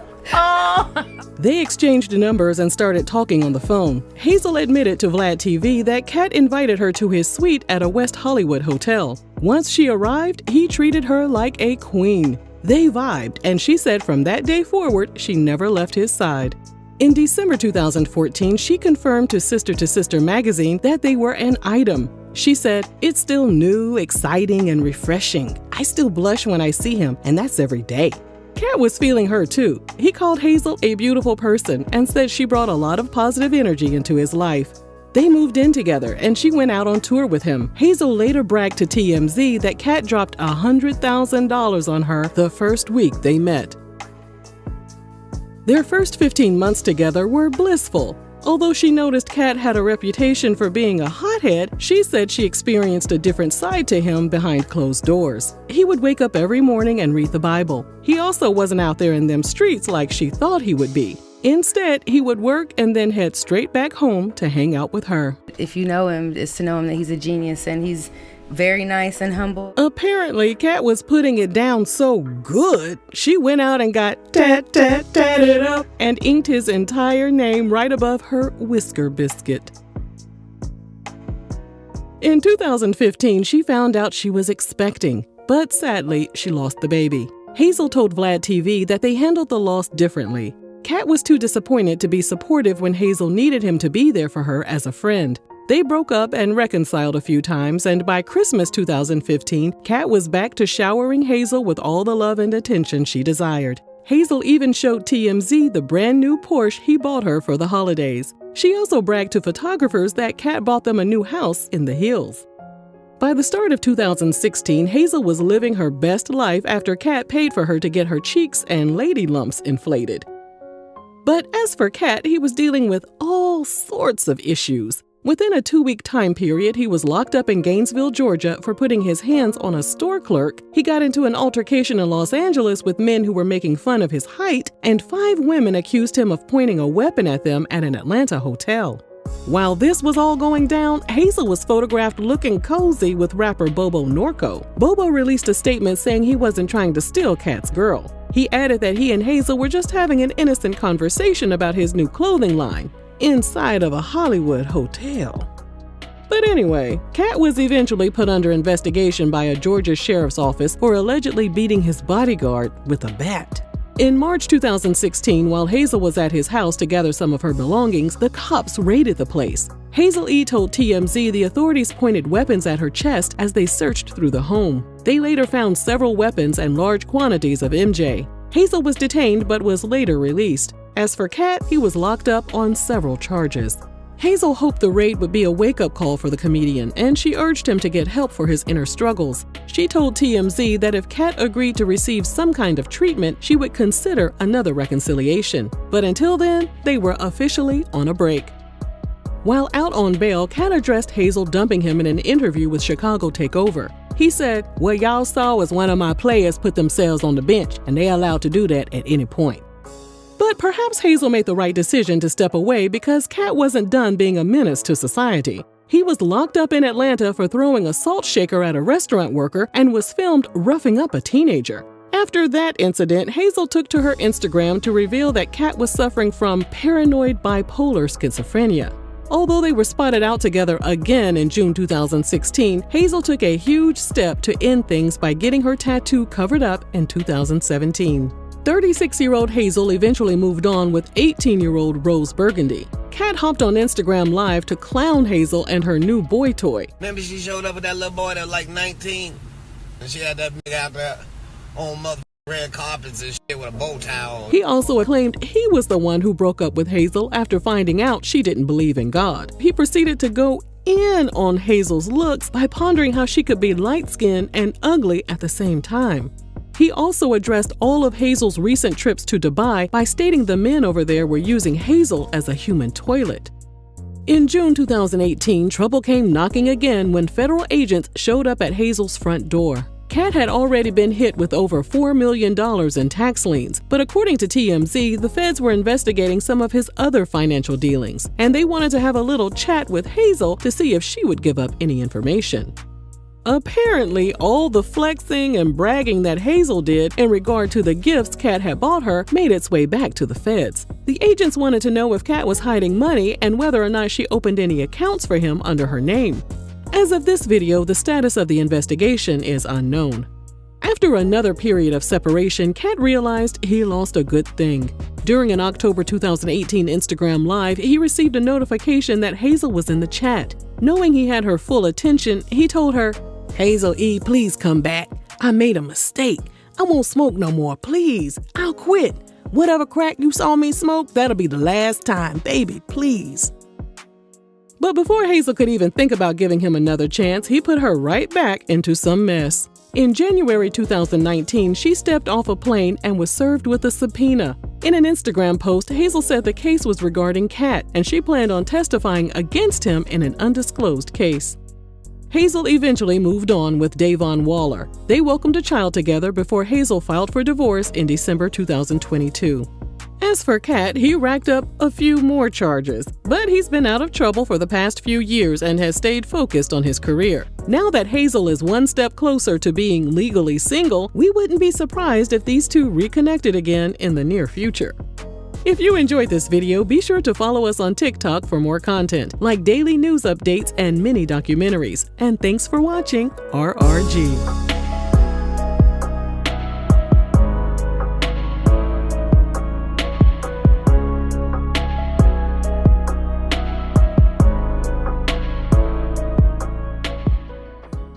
Well, that brings us to the end of our messy love and hip-hop marathon. Before we wrap things up, we just want to say thank you to our besties who rocked with us all throughout 2025. Whether you've been here from the beginning or just found us this year, your views, comments, and opinions keep this channel alive. And don't worry, we're not going anywhere. 2026 is already lined up with even more deep dives and hot, stinking mess. Happy New Year, besties!